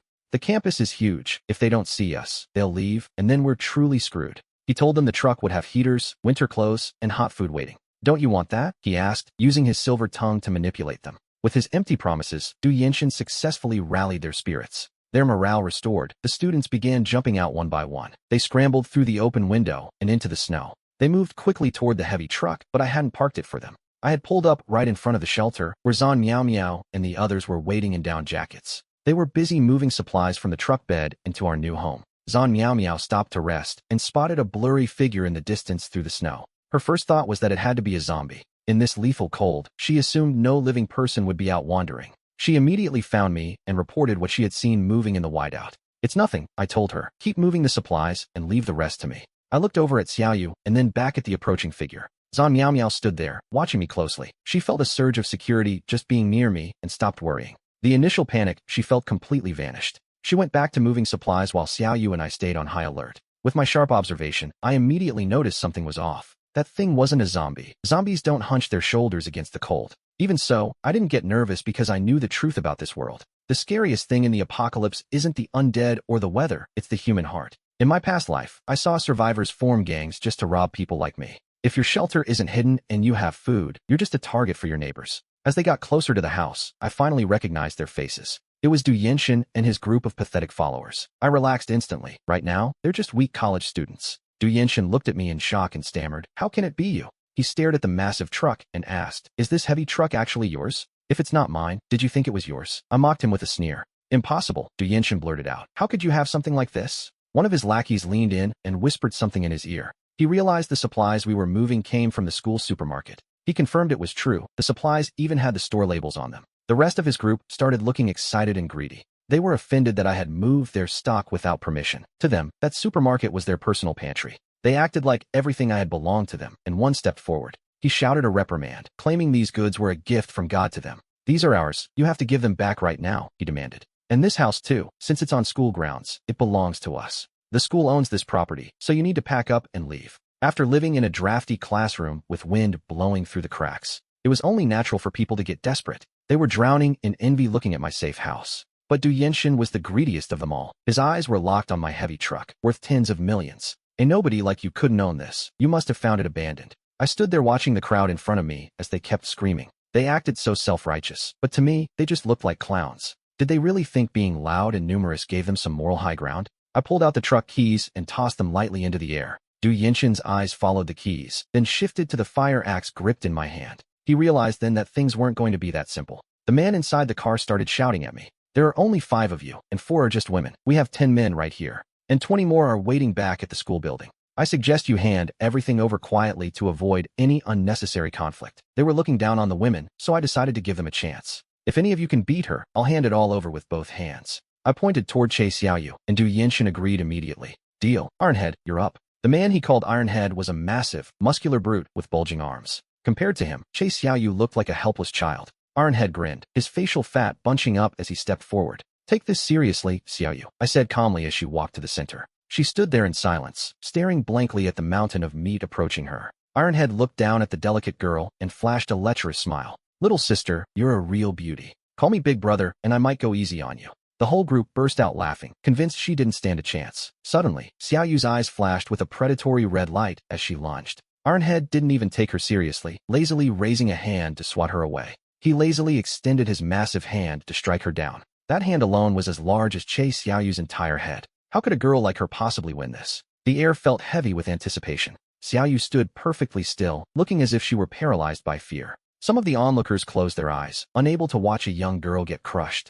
They expected to see blood spray the moment Ironhead's hand connected. But just as his fist was about to smash into her, he stopped dead. The men standing behind Ironhead couldn't see what was happening. One of them shouted out, growing impatient with the delay. Ironhead, quit playing around. It's freezing out here. Then, the man noticed something strange protruding from Ironhead's back. It wasn't a weapon or a piece of equipment. They leaned in, squinting to see what was sticking out of his spine. It was a small, delicate hand. 5 slender fingers were clenched tightly around something dark red. The object was still pulsing rhythmically as Xiaoyu retracted her arm. Ironhead, a mountain of a man standing 2 meters tall, didn't make a sound. His enormous body tipped forward and hit the ground with a heavy thud. He was dead before he even realized she had moved. Right where his heart used to be, there was now a gaping hole. The gore inside sprayed outward, and several men rushed to rub their eyes. They blinked, trying to process the sight of the girl standing in the same spot. I watched Che Xiaoyu's hand closely. She had ruthlessly pierced straight through a human heart. At that moment, Xiaoyu's entire right arm was completely drenched in crimson blood. The liquid dripped steadily from her fingertips,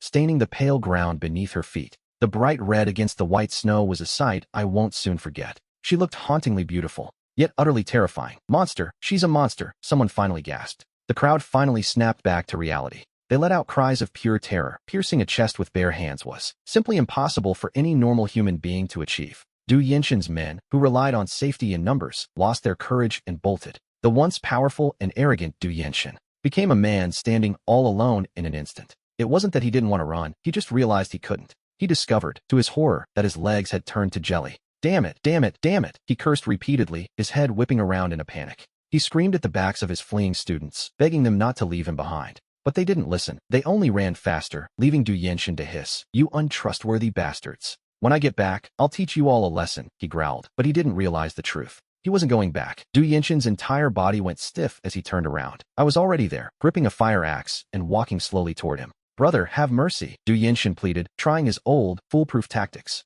"As long as you don't kill me, I'll make sure you're taken care of. When my rescue team arrives, I'll definitely take you with me," he promised, but I said nothing. I just kept moving. He couldn't take the silence anymore. "Do you even know who my father is?" "My father is." Du Yenshin's voice cracked. Seeing that playing nice didn't work, he decided to try and intimidate me. But his threat was cut short. It turned into a miserable, gut-wrenching scream. I had swung the axe and buried it deep into his leg. The intense pain forced Du Yenshin to his knees as blood instantly soaked the ground. "How could I possibly kill you yet?" I asked coldly. I wasn't smiling, but to Du Yenshin, I looked as terrifying as a demon from hell. "You owe me 2 lives. Letting you die now would be far too easy. If I let you go that easily, how could I ever be satisfied? There are things you have to pay for. 2 lives are tied directly to you." Du Yenshin didn't understand a word I was saying, but it didn't matter, he would soon. I didn't leave him there. Instead, I searched through the sea of blood for a moment. I dragged out the fresh corpse of a zombie. Du Yenshin clutched his wound, watching me approach with pure terror in his eyes. I leaned in and asked, "Do you know what it feels like to turn into a zombie?" I began to explain the process to him very patiently. First, you'll feel your body spiraling out of your control. Your limbs will turn stiff, and your mind will be flooded with hallucinations. Then comes an intense, gnawing hunger. Believe me, it's a hunger no human can endure. You'll swallow a rat or a cockroach without a second thought just to stop the ache. At that point, you'll be nothing but a monster that doesn't even recognize its own blood. I described it so vividly. It was as if I had experienced the transformation myself. A chill ran down Du Yenshin's spine, and every hair on his body stood on end. "Do you know why I know all this so clearly?" I whispered, bringing my face close to his. I spoke in a low voice that only the two of us could hear. "It's all thanks to you." "You're crazy," he screamed. "I don't know what you're talking about." Du Yenshin was on the verge of a total collapse, but it didn't matter as long as I knew the truth. I reached down and severed the hand of the zombie corpse. Dark, stagnant blood began to ooze from the stump. I pressed that rotting limb directly against Du Yenshin's open wound. Two different types of blood began to mingle and fuse. The zombie virus was already beginning its work. Transmission through the blood is common knowledge in this world.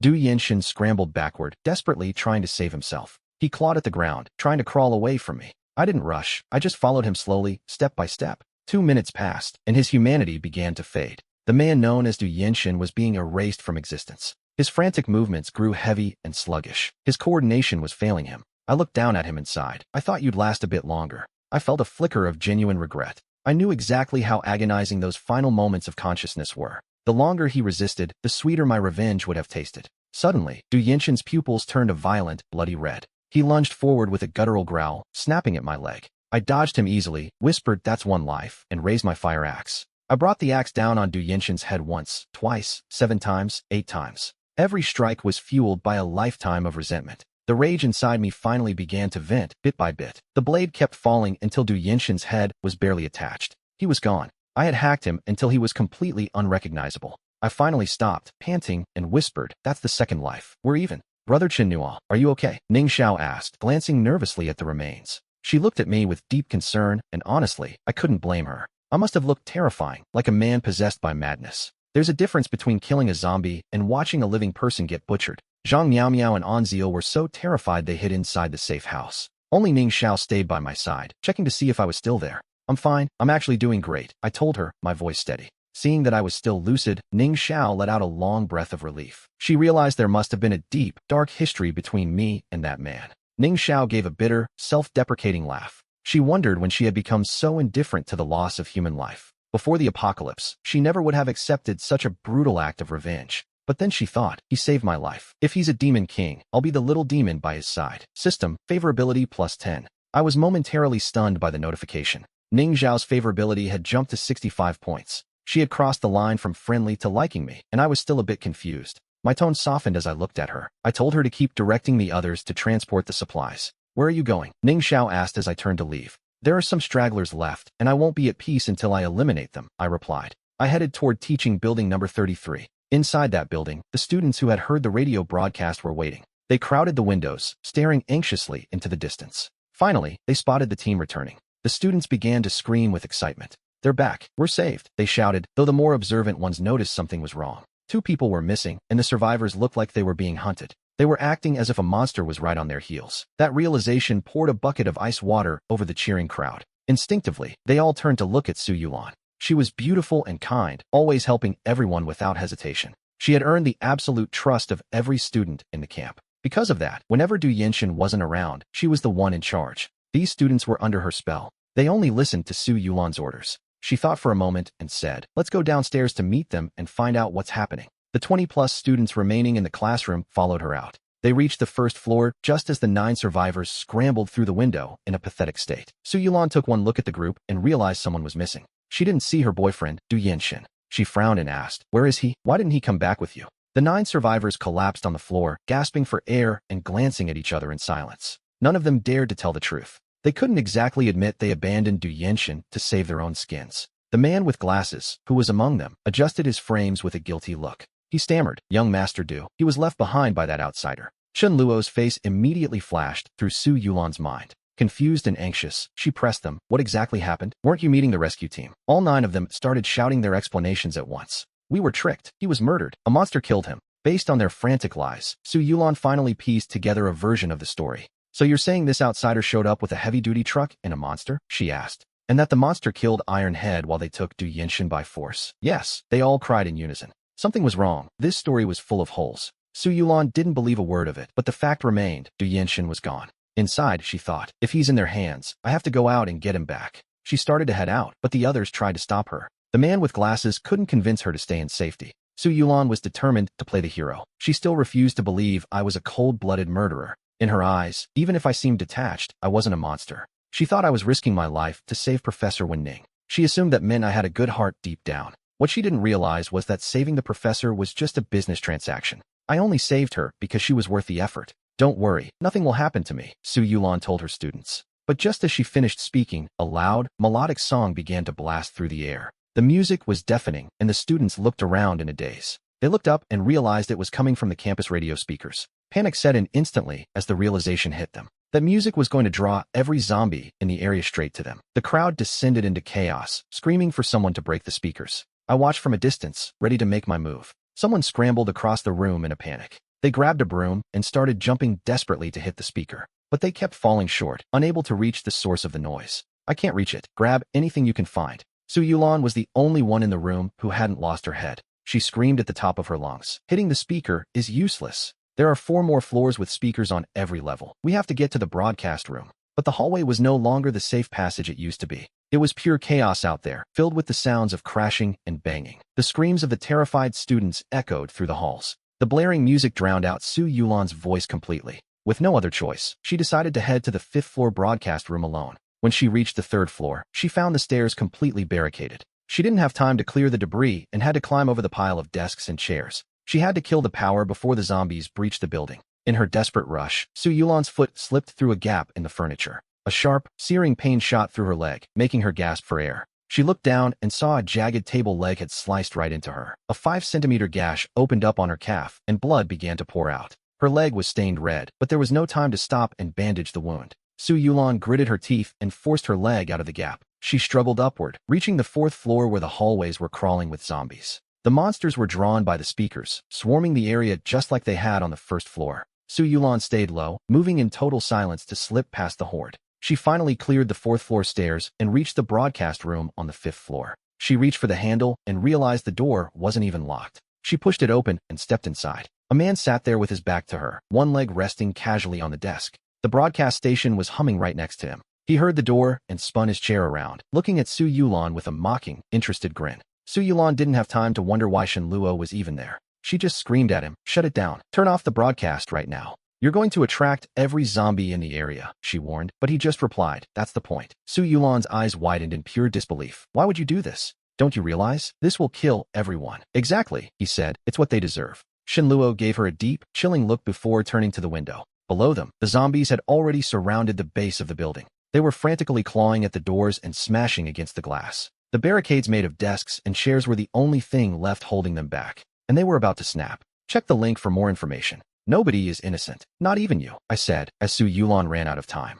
She stood there stunned before finally snapping out of it. "I'm apologizing on their behalf since they won't speak for themselves." I simply shook my head. I wasn't talking about that. I was thinking about who these students were in my past life. Back then, they were the ones who led the hunt to kill me. If an apology solved everything, we wouldn't need the police. While Su Yulon scrambled for a solution, the 1st floor defenses buckled. The zombies finally broke through. The first monster burst into the building, and the screaming started. The students were trapped right in the center of the slaughter, right inside the building. Su Yulon couldn't forgive me. With no way out, she broke down and begged me. "I let you in at the start. Please, just turn off the broadcast. Do you really think I ended up at Bingai University by chance?" Su Yulon stared at me with bloodshot eyes. "What are you saying?" I looked at her and said, "I came here specifically so you could watch this. I came here specifically to get my revenge on all of you. The moment I found you, your fate was already sealed." Su Yulon listened to my words as the guilt and remorse in her heart reached a breaking point. If she had known I was this kind of person, she never would have let me in. She realized her one choice had effectively killed every single one of her classmates. I felt nothing watching her break down. If anything, I wanted to laugh. I said those words on purpose to make her drown in her own regret. She wanted to be the kind, caring leader who looked out for her peers. Fine, I'll make sure she knows their blood is on her hands. I want Su Yulon to suffer for the rest of her life. This is the price for betraying me in the beginning. Suddenly, her sobbing stopped abruptly and she lifted her head. 2 streaks of tears were still stained across her face. She suddenly remembered her roommate, Sun Miao Miao. She thought Meow Meow was using me to film a video, and maybe she could change my mind. Under the gaze of the remaining survivors, her expression shifted. She looked at me with a desperate, different kind of resolve. Su Yulon pulled off her top, revealing her pure white underwear underneath. She hesitated for a second as she reached for her pants, her body trembling from exhaustion. But in the end, she gritted her teeth and began to take them off. At that moment, the world around her seemed to fade into a cold, distant silence. She stood there in nothing but her white underwear, her skin as pale as snow. Her curves were sharp enough to rival the blooming flowers of blood outside. She was filled with a desperate, trembling energy. It made Su Yulon look like a twisted mix of purity and filth. She was doing everything in her power to stir something in me. She wanted to move a man's heart, but I just looked at her and asked, "What are you doing? Trying to seduce me?" I asked coldly. Su Yulon didn't offer a single word in response. She couldn't bring herself to answer. Instead, she just stood there, looking like a broken woman selling herself for a chance. I evaluated her like a piece of meat until she became the very thing she hated most. Then I looked away. "Put your clothes on," I said, and she looked at me in shock, realizing it was already too late. The screaming from downstairs had finally stopped, so I cut the live broadcast. I climbed onto the open windowsill, looked back at her, and said, "Goodbye, and good luck." Then I leaped out, grabbing the drainage pipe bolted to the exterior wall. As I slid down, Su Yulon finally realized exactly how I had broken into her sanctuary. But none of that mattered anymore. Su Yulon stood frozen in place, her mind a total blank, unable to process her new reality. She stayed like that for a long time, until a sudden, violent thud against her door snapped her back to life. Su Yulon stared at the door, praying that whatever was outside would just leave.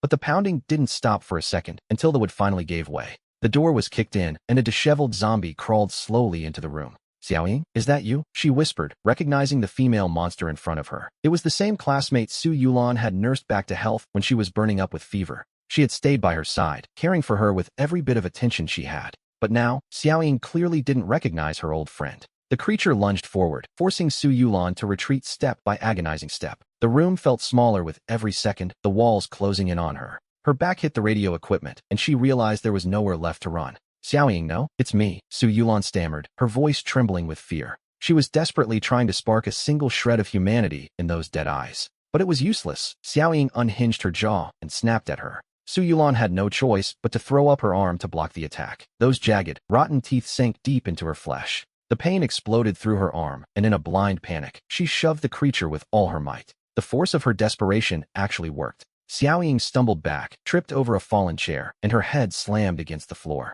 The corner of the table crushed her skull instantly, but Su Yulon felt no relief. She collapsed onto the floor in a daze, staring at the bite mark and waiting for death. I knew exactly what came next, the mutation. Without a second thought, Su Yulon started putting her clothes back on. She dressed herself in the items she had just taken off. Even if she turned into a zombie, she refused to be seen like this. She wanted to be a decent, dignified monster. That was her final act of stubbornness in this life. Meanwhile, I slid down the drainage pipe and stopped at the building. I checked every single floor to make sure no survivors were left behind. Only then did I jump down and head back toward the safety of my base. Inside the safe house, Jean Meow Meow and the others had already moved the supplies to the warehouse. The moment the automatic door hissed open, Xiaoyu jumped up like she was on springs. I caught Xiaoyu with one arm as she lunged at me. I held her up, supporting her weight with one hand. I looked over at Ning Xiao, who was sitting on the sofa. "Why are you the only one here? Where's everyone else?" I asked. Ning Xiao told me Jean Meow Meow was bathing and Guile was in her room drawing. Lately, Guile had been locking herself away to avoid being seen by anyone. The reason for her behavior was obvious. Ning Xiao made excuses for her, fearing I might be unhappy with the girl's distance. But I knew Guile was just a simple child. It was normal that she couldn't accept this reality yet. "Give her some time, and she'll be fine," I said. I nodded, not giving it much more thought. Ning Xiao then asked if the music from the school building was my doing. She was a smart woman. She already knew the answer. She immediately understood exactly what had happened over there. "Aren't you afraid of me?" I asked her, curious about her calm. "I'm not afraid. I know you must have your reasons," she replied. Her eyes were shining with an intensity that made me feel a bit uneasy. I told her to go back to her room and get some rest for the night. Once she left, I looked down at Xiaoyu in my arms and scratched her nose. "You're the only one who never changes, aren't you?" I whispered. Xiaoyu seemed to understand and playfully nipped at my fingers. I didn't pull away, knowing I was already immune to any virus she carried. She didn't actually bite down. She just held my finger and started licking it like a lollipop. I pulled my hand back, wiped it on my clothes, and carried her to the bedroom. As night fell, the snowstorm outside intensified, turning into heavy hail. The ice stones hammered against the roof of my shelter with a deafening roar. Luckily, the reinforced materials of the base were strong enough to take the hit. The world outside was a depressing frozen hell, but inside, it was a different story. I lay down on the bed, and Xiaoyu immediately curled up against my neck. She wrapped her arms around me, her soft body pressing firmly against mine. The scent of her skin clung to me. That unique, innocent fragrance drifted into my nose, making it hard to focus. I couldn't fall asleep like this. I need to go to the bathroom, I thought, as I sat up and Xiaoyu followed suit. I'm going out for a bit. Stay here and don't follow me, I told her firmly. Her favorability had already reached 75 points. Her human emotions had returned to the level of a 14 or 15-year-old. She could understand and follow almost all of my instructions now. Yet, she still had this air of ignorant, wide-eyed innocence about her. It gave me a nagging sense of guilt. Technically, I could have used her to vent my frustrations whenever I wanted. It's not like anyone would prosecute me for what I did to a zombie. But I still held myself back. I might be a villain, but I'm not total scum. I stepped out of the room and closed the door behind me. As I walked back from the bathroom feeling relieved, I saw a figure standing there. Even in the shadows, I recognized the curves of her body and the outline of her face. It was Zhang Miao. What are you doing here? I asked, confused. She leaned in close, her breath almost brushing against my ear. I want to work overtime tonight, she whispered. She had just finished her bath, and the scent was overwhelming. The fragrance coming off Zhang Miao's body was much richer than the scent Xiaoyu had earlier today. I remembered how things were just a day ago. When I first forced her to join us, she was useless. She didn't have a clue how to actually work for her keep. She was stubborn, unwilling, and tried to make every excuse to hide. Now, here she was, offering herself up without a second thought. I knew exactly what Zhang Miao was, a total gold digger. She had her survival instincts cranked to the max. After seeing the power I displayed, she realized I was her best bet. She had watched me kill with her own eyes during the day. I had slaughtered her own classmates without blinking. Seeing their fate left her terrified of what might happen to her. So, Miao weighed her options and made a choice. She decided to offer me her body as a shield. She wasn't looking for love or to be pampered. She knew she couldn't get something for nothing in this world. She just wanted the security of being close to the strongest man around. She was clinging to me with everything she had just to survive. I felt something unusual against my skin and couldn't help but ask, "What are these?" "Black stockings," Zhang Miao whispered into my ear. "Do you like them?" I liked them, but that wasn't the point. I wanted to know where she got them. She found them today in a boutique on the supermarket's second floor, along with some sexy lingerie. "Guess what color I'm wearing underneath?" she asked in a voice dripping with seduction. I looked down at her silk nightgown. It was thin, light, and almost completely transparent. Outside, she'd freeze to death in 10 minutes dressed like this. But inside my safe house, the insulation was so good she could afford to be bold. Since the lights were off, I could only see the deep, dark curves of her silhouette. I couldn't see anything lower, so I had to rely on my intuition and guess blindly. "Red," I muttered. Zhang Miao covered her mouth and let out a coquettish laugh before giving me the real answer. "I'm not wearing anything at all." "You're playing with fire," I growled, unable to hold back any longer. I grabbed her and pulled her into a tight embrace. She gasped, her eyes wide and sparkling with a triumphant smile. She wrapped her arms around my neck and whispered, "Putting out the boss's fire is a loyal employee's duty." I didn't wait another second. I carried her straight toward the bedroom door. I hesitated for a moment, then turned and stepped into her room to finish what she started. She was so bold, I actually thought she was a pro. But in the end, it turns out this was Zhang Miao's very first time. She couldn't handle the intensity and ended up exhausted before I was even halfway done. Zhang Miao endured the discomfort and forced a weak, playful smile. "Will you be a diligent student from now on?" I asked her. "I'll definitely satisfy the boss next time," she whispered. "I'll be checking your progress," I replied, "and if you fail, there will be consequences." She covered herself with a nervous reflex as she saw me getting ready to leave. Zhang Miao tried to push her luck for some extra benefits. "So, boss, does this mean I don't have to do other chores anymore?" "Don't even think about it," I told her flatly. "This was just the price of admission for living here. If you want to eat and drink, you still have to earn it by working." She didn't really expect me to agree, so she wasn't too disappointed. Still, she couldn't help but feel a bit salty about my cold attitude. How could I go back to being so professional the second my pants were back on? She looked like a wilted flower, completely drained of energy. Just before I walked out, I added, "Considering your enthusiasm, I'll give you the day off." Zhang Miao brightened up instantly, flashing me a sweet, grateful smile. A system notification pinged. Zhang Miao's favorability plus 25, total favorability 60. Maybe that's just how it works. Winning a woman's heart is a joke, but I think I've finally figured it out. Falling in love for real only leads to betrayal, but keeping feelings out of it makes favorability soar. It increases so fast this way. Is this even a romance system? It's clearly a slavery system now that I think about it. Zhang Miao was the last one I met, yet she's already devoted to me. Her favorability is only slightly lower than Ning Xiaogu's. Meanwhile, Xiaoyu, the one I met first, has the lowest favorability at only 40. Wait, I suddenly remembered something. I completely forgot about that little disaster Xiaoyu. She was staring at me with a blank, expressionless face while we ate. She was gritting her teeth, biting her food with enough force to snap the utensils. Ning Xiao noticed the tension and whispered, "What's wrong with Xiaoyu?" I just waved my hand dismissively and said, "Nothing, just a childish tantrum. It'll pass." and just as I predicted, it didn't even take an hour after we finished breakfast for her to change. Xiaoyu completely forgot I had stood her up and started following me like a shadow again. On the first day of the cold wave, visibility was only 10 meters. Over the next 2 days, it dropped to nearly zero, proving my foresight was right. If I had delayed even one more day, moving would have been impossible against such a disaster. I watched through the surveillance cameras, letting everyone take a turn on guard. A heavy sense of despair filled the air, but luckily, we were prepared. We had a safe haven to call our own. Otherwise, I don't think the others would have had a clue how to survive. By the 4th day, the storm finally broke. The snow stopped, but the accumulation from those 3 days was already 3 meters deep. That's nearly the height of an entire floor, leaving most of our 5-meter-high shelter buried. Fortunately, the main gate still opened and closed, so Lin came to me with a request. She said that since the snow had stopped, she and Meow Meow wanted to head out. They wanted to scavenge for useful materials nearby, and I appreciated them taking the initiative. Fine, I replied, but do you want me and Xiaoyu to come along and watch your backs? That's not necessary, she said. The zombies outside are mostly buried under the drifts anyway. She looked at me and added, besides, didn't you say that you wanted us to grow up fast? If you and Xiaoyu always protect us, we'll never stand on our own. She was right. I didn't take these people in just to babysit them. They need to evolve. I need them to become strong enough to handle themselves. At the very least, I need them to stop freezing and screaming every time they see a zombie. Go ahead then, I said, but be careful and don't stay out for more than an hour. Even though they were all geared up for the freezing air, wearing heavy, cold-resistant down coats, the risk of hypothermia was still very real. Staying out in dozens of degrees below zero for too long is a death sentence. Understood, Lin Xiao replied, turning back to share the news with Meow Meow, who eventually agreed. Lin seemed fine. Actually, she looked a little excited. But Meow Meow, she clearly wasn't happy about it. Why do you two have to drag me into this? I don't want to go out. The conditions outside were becoming more severe by the minute. Are you sure? We can cover every angle together, Lin Xiao explained. Staying in the shelter is just asking for trouble. Safe, Meow Meow snorted. But what about the future? What if we face another pandemic situation? Think about what happened 3 days ago. Don't you want to help him out a little? That question hit her like a ton of bricks. It left Meow Meow speechless for a moment. In the past, she would have said no without a second thought.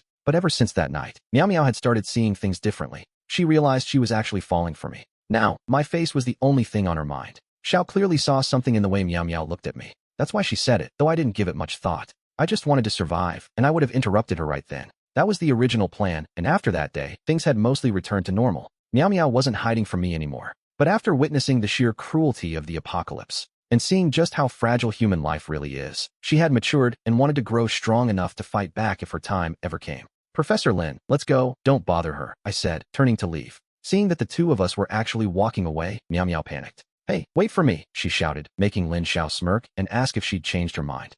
I'm just worried that without me there, you two will end up as zombie snacks. She was still being stubborn, so I just thought, should we thank you for the concern? The group decided to start searching the supermarket for more supplies. It was relatively safe since I had already cleared out the zombies once before. Plus, we only took half the stock last time, so there was plenty left to make the trip worth it. Because of the massive snowdrifts, the entire first floor was completely buried. Luckily, I had smashed the glass doors with the heavy truck earlier, so we could crawl inside. Let's move. Check for any stragglers first, so we don't get jumped while hauling crates. Even the gentle Lin Xiao takes charge when she's in her element. She still carries a lot of authority and natural leadership. Remember, work as a team, not as individuals, she commanded. Don't separate. Getting caught alone is a death sentence. That's the oldest trick in the book from horror movies. But in real life, things don't work like that. Nobody would be stupid enough to go solo, so Meow Meow and 11 just nodded. The 3 girls began searching cautiously through the first floor shelves. Unexpectedly, they actually stumbled right into a zombie. The creature must have wandered into the supermarket after I cleared it. Lin Xiao looked at the other 2 and asked, who's going first? She saw nothing but pure nerves in their eyes.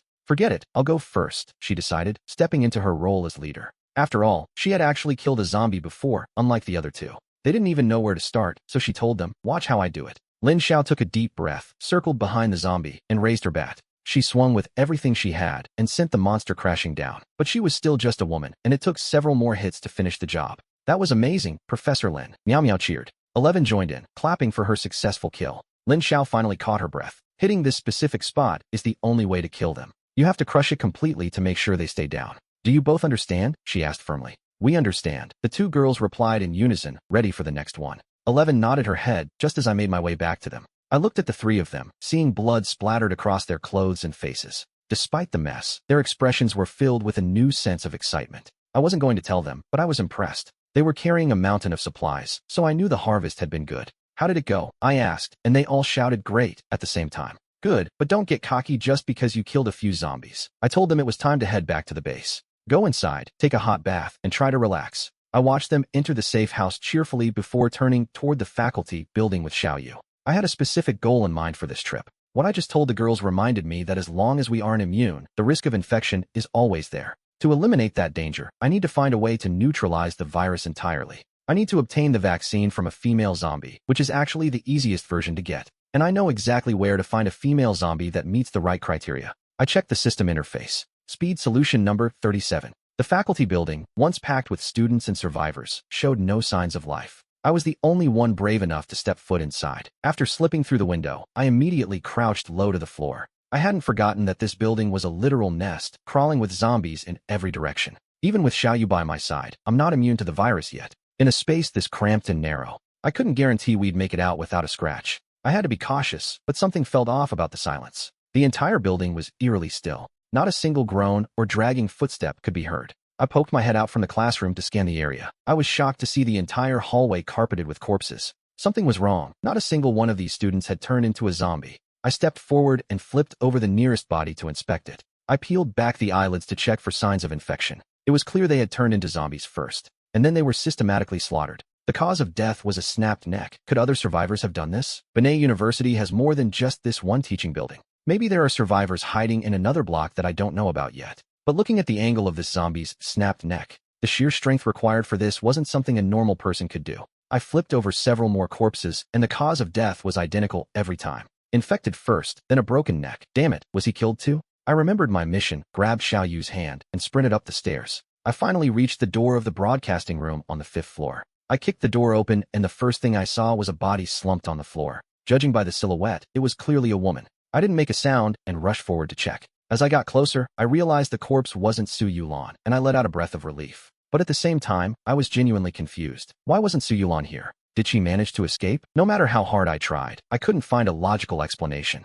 I gave up for now, turned to Xiaoyu, and said, "Forget it, let's head back. Watch your back." Before she could even turn around, a massive force slammed into Xiaoyu and knocked her down. I threw my arms out to catch her. What the hell was that? I held Xiaoyu tight and stared at the doorway, and there she was. Su Yulan, the woman I had been searching for, suddenly appeared at the entrance. "Is that you? You didn't get infected?" Hearing my question, Su Yulan slowly lifted her head toward me. Across her once beautiful, supple face, several black veins pulsed. They looked strange, jagged, and incredibly dangerous. A jagged bite mark scarred her right arm, proving she was no longer human. Su Yulan had been infected and turned into a zombie right before my eyes. She stood frozen for a second, then lunged at us with terrifying speed. I shoved Xiaoyu aside and rolled across the floor in the opposite direction. I barely dodged her, my heart racing as she tore past me. She was too fast. This was definitely no ordinary zombie. It was obvious that Su Yulan had undergone a massive change. She had evolved into a speed-type mutant. Before I could even scramble back to my feet, Su Yulan blurred into an afterimage once again.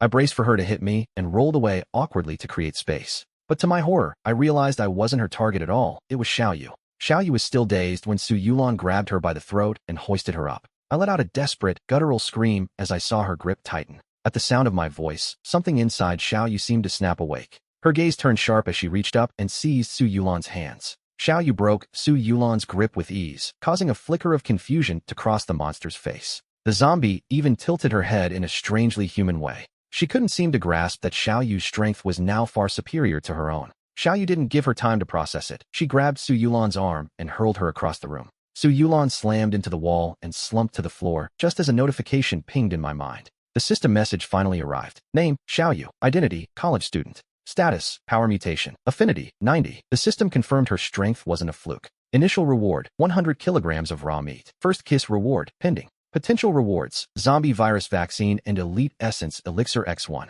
I noticed the changes on Xiaoyu's status panel immediately after that brief clash. The power mutation suffix had appeared, something that wasn't there before. I had always suspected Xiaoyu was much stronger than ordinary zombies. It turns out she has been in a constant state of evolution this whole time. While the dust settled, I took a moment to check the other status screen. Target, Su Yulan. Identity, art student, pianist. Status, zombie, speed mutation. Affinity, 40. Status, hostile. Initial reward, not obtained. 2 options available for selection. Piano skills, 100 kilograms of raw meat, and a first kiss reward, 2 options to choose from. The rewards included the piano prodigy title and the zombie virus vaccine. There was also artistic talent and an elite essence elixir available. I noticed Su Yulan had an extra affinity column, which didn't make sense logically. She didn't have her human memories anymore, so her affection for me should have been 0. How could she possibly have an affinity score of 40? I pushed the thought aside as I realized something about her behavior. Su Yulan's target wasn't me, it was Xiaoyu. Looking at the zombie corpses scattered across the floor, the truth started to click. Su Yulan struggled to get back up after being slammed against the wall. Xiaoyu's strike had clearly done real damage, but the monster was still muttering to herself. She hissed the word kill and lunged at Xiaoyu again, fueled by that strange, desperate strength. This time she didn't attack head-on, instead circling Xiaoyu rapidly while completely ignoring me. She was moving so fast she was becoming a blur. Xiaoyu's eyes could barely track her movements as Su Yulan vanished into the shadows. Suddenly, Su Yulan reappeared in Xiaoyu's blind spot, claws aimed right for her heart. Watching from the side, I saw the strike coming and shouted, "Xiaoyu, get down." Xiaoyu obeyed my commands without a second of hesitation. Before her brain could even process the shout, her instincts took over. Her body moved automatically, dropping low to the floor. She dropped into a low squat just as the strike whistled overhead. Su Yulan's attack missed its mark once again. I didn't waste the opening, lunging forward to pin her in a tight bear hug from behind. Su Yulan thrashed and twisted her body with unnatural strength. But she couldn't break my grip, and then I realized something crucial. Su Yulan had become a zombie that simply refused to attack humans. I watched her struggle, the gears in my head turning as I processed this anomaly. In my past life, I had seen countless zombies and heard whispers of the terrifying, purified variants. But a zombie that wouldn't harm a human? This was a first even for me. Our bodies were pressed tightly together in the struggle. If Su Yulan wanted to, she could have torn me apart right then, but she didn't. "She's useful to me," I called out. "Xiaoyu, get the rope from my backpack." Xiaoyu obeyed instantly, her hands trembling slightly as she grabbed the cord. We tied Su Yulan up, and I noticed that she grew strangely calm whenever I was near. But the moment Xiaoyu stepped closer, the monster became frantic and aggressive again. Even as a zombie, she's still playing the Holy Mother role from her past life. I looked at this woman who had once made my life a living hell and felt a smirk tug at my lips. She used to make me absolutely miserable, but now, I felt nothing but a cold, steady calm. The grudges of the past vanished like smoke in the rain the moment she turned into a monster. I felt no emotion looking at her. Su Yulan was truly the most faint, distant woman in my life. She was the most temperamental person I had ever seen, especially when facing me. In silence, she looked like a white lotus from a snowy mountain, noble and elegant. Her flowing black hair gave off a sense of pure aesthetic beauty. She reminded people of a first love, though the black veins beneath her skin ruined the illusion. Even so, the sight of her was still hauntingly beautiful. Xiaoyu noticed I couldn't stop staring at Su Yulan and covered my eyes in a fit of jealousy. I pulled her hand away, but Xiaoyu immediately blocked my view with her entire body. Fine, I won't look," I said, before leading the captive Su Yulan back to the safe house. The other girls gathered around, overcome with curiosity as they looked at our former companion. Ning Xiao looked at me in disbelief, asking if she had really become a zombie that wouldn't attack humans. "Yes," I replied, "that is exactly what she is now." It seemed like something only she would do, defying even the laws of nature. Zhang Miao Miao, who had spent the most time as Su Yulan's roommate, looked on with a complex expression. "If you had known this would happen," she whispered, "you would have regretted rejecting my invitation." She looked at the monster and sighed. "You were so vibrant once, and now you're this ghost. What a waste." Zhang Miao Miao was clearly reluctant to let go of the past, but she kept her mouth shut after that. Ning Xiao turned to me with a serious face and asked, "So, why did you bring her back?" I looked at the restrained monster and said, "I'm going to keep her." "What?" Zhang Miao Miao exclaimed, her voice full of shock. "Are you really going to keep a zombie and live with it? Right here with us? Feelings are one thing, Chen Luo. But we have to consider our own safety first." Zhang Miao Miao was always the rational one, much like myself. The others hesitated too, even though they knew Su Yulan wouldn't attack. After all, they had seen people they knew with their own eyes. They had watched them be devoured by zombies. Living with a man-eating monster was still a bridge too far for them. I saw the doubt clouding their faces and spoke up. "Don't worry, I won't untie her until I've trained her to obey my every command." "Training a zombie?" Ning Xiao and the others muttered, hearing the concept for the first time. I wasn't surprised by their shock. I had never tried to hide the truth from them. It was impossible to hide the strange anomalies surrounding my home forever. Only Ning Xiao had been too trusting to notice anything was wrong. She was simply too naive to see what was right in front of her face. "What do you mean? What's wrong with Xiaoyu?" Ning Xiao asked, sounding confused. Zhang Miao Miao sighed and told her she needed to start using her brain more often. "Haven't you realized yet that Xiaoyu is a zombie too?" Zhang Miao Miao said, rolling her eyes. "How could Xiaoyu be a zombie?" "Boss, tell her she's wrong." Ning Xiao turned to me, desperately waiting for me to deny it. She waited for my answer, but my silence said enough. It all clicked. Suddenly, Ning Xiao realized the truth. That's why Xiaoyu isn't just quiet. She doesn't speak because she can't. No wonder she's such a picky eater. She only eats meat and hates vegetables. No wonder her pupils are red. Only then did Ning Xiao realize how many red flags she'd ignored. So boss, can you really train a zombie to be like Xiaoyu? She asked with wide eyes. I didn't mention the system. That was my ultimate trump card. I'd never tell a soul. The more mysterious and powerful I seemed, the better. These girls needed to fear the consequences of ever betraying me. Hearing that Su Yulan could become like Xiaoyu changed everything. I could see the gears turning in their heads. They were reconsidering their stance on Su Yulan. Even as a zombie, I wasn't letting her go. Am I still not enough for you?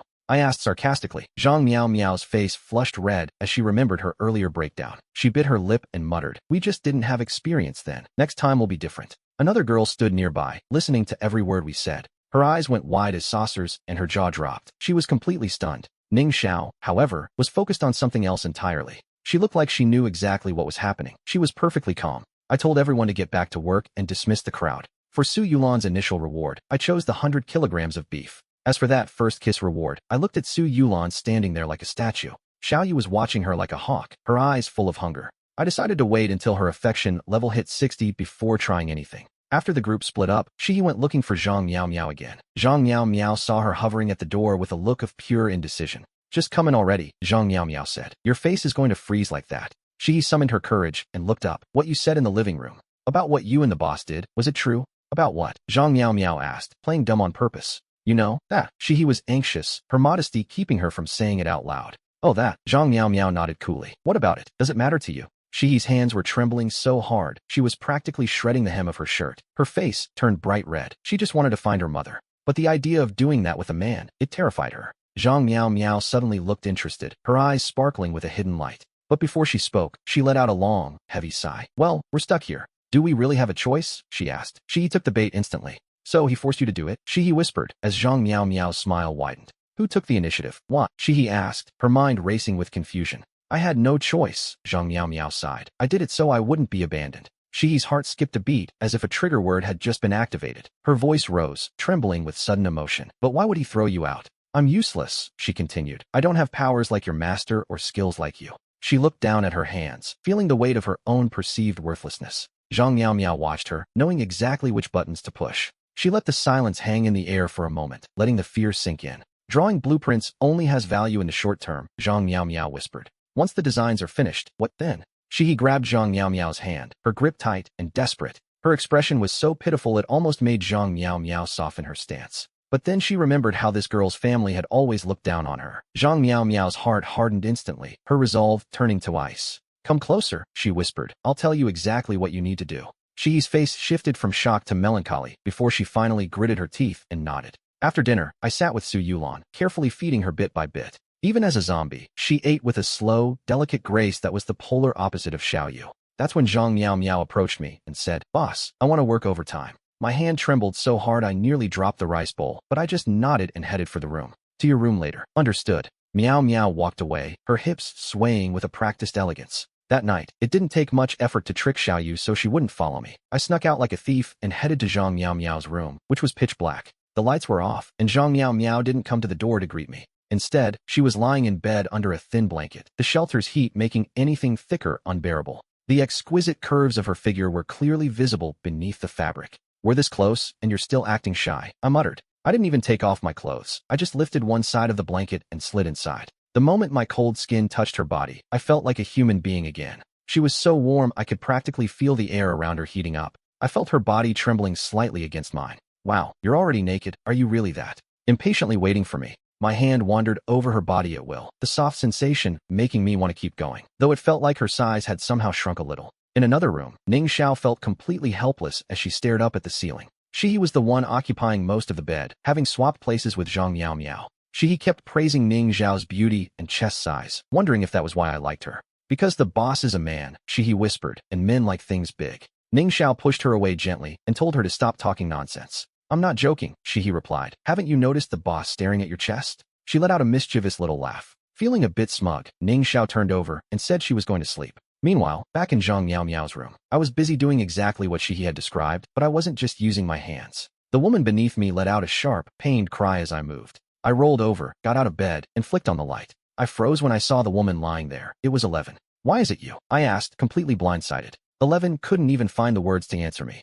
Did Zhang Miao Miao put you up to this? I demanded, already heading for the door. Ignoring her nakedness, 11 scrambled out of bed and grabbed my hand. She looked up at me with pleading eyes, insisting Meow Meow had nothing to do with it. With the lights on, I finally got a clear look at her face. She had done her makeup differently, and her bangs were swept back to reveal a pale, clear forehead. The heavy glasses that usually hid half her face were gone, revealing a stunning beauty. I was stunned. I never expected 11 to be this gorgeous under those layers. She easily outshone Zhang Miao Miao and Ning Xiao, rivaling even Shi's looks. I looked her up and down, remembering how perfect she had felt just moments ago. What are you saying? 11 asked timidly. Didn't I tell you many times? As long as you work for me, I won't cast you aside. I know, but I just don't feel safe. This deep-seated insecurity of hers started long ago, back during the war. It went all the way back to her childhood. Her parents divorced when she was tiny, leaving her to be raised by her grandmother. After her grandmother passed away, she was dumped onto her uncle's family. She spent her life being tossed around like a piece of unwanted luggage. Years of living under someone else's roof turned her sensitive, inferior, and desperately insecure.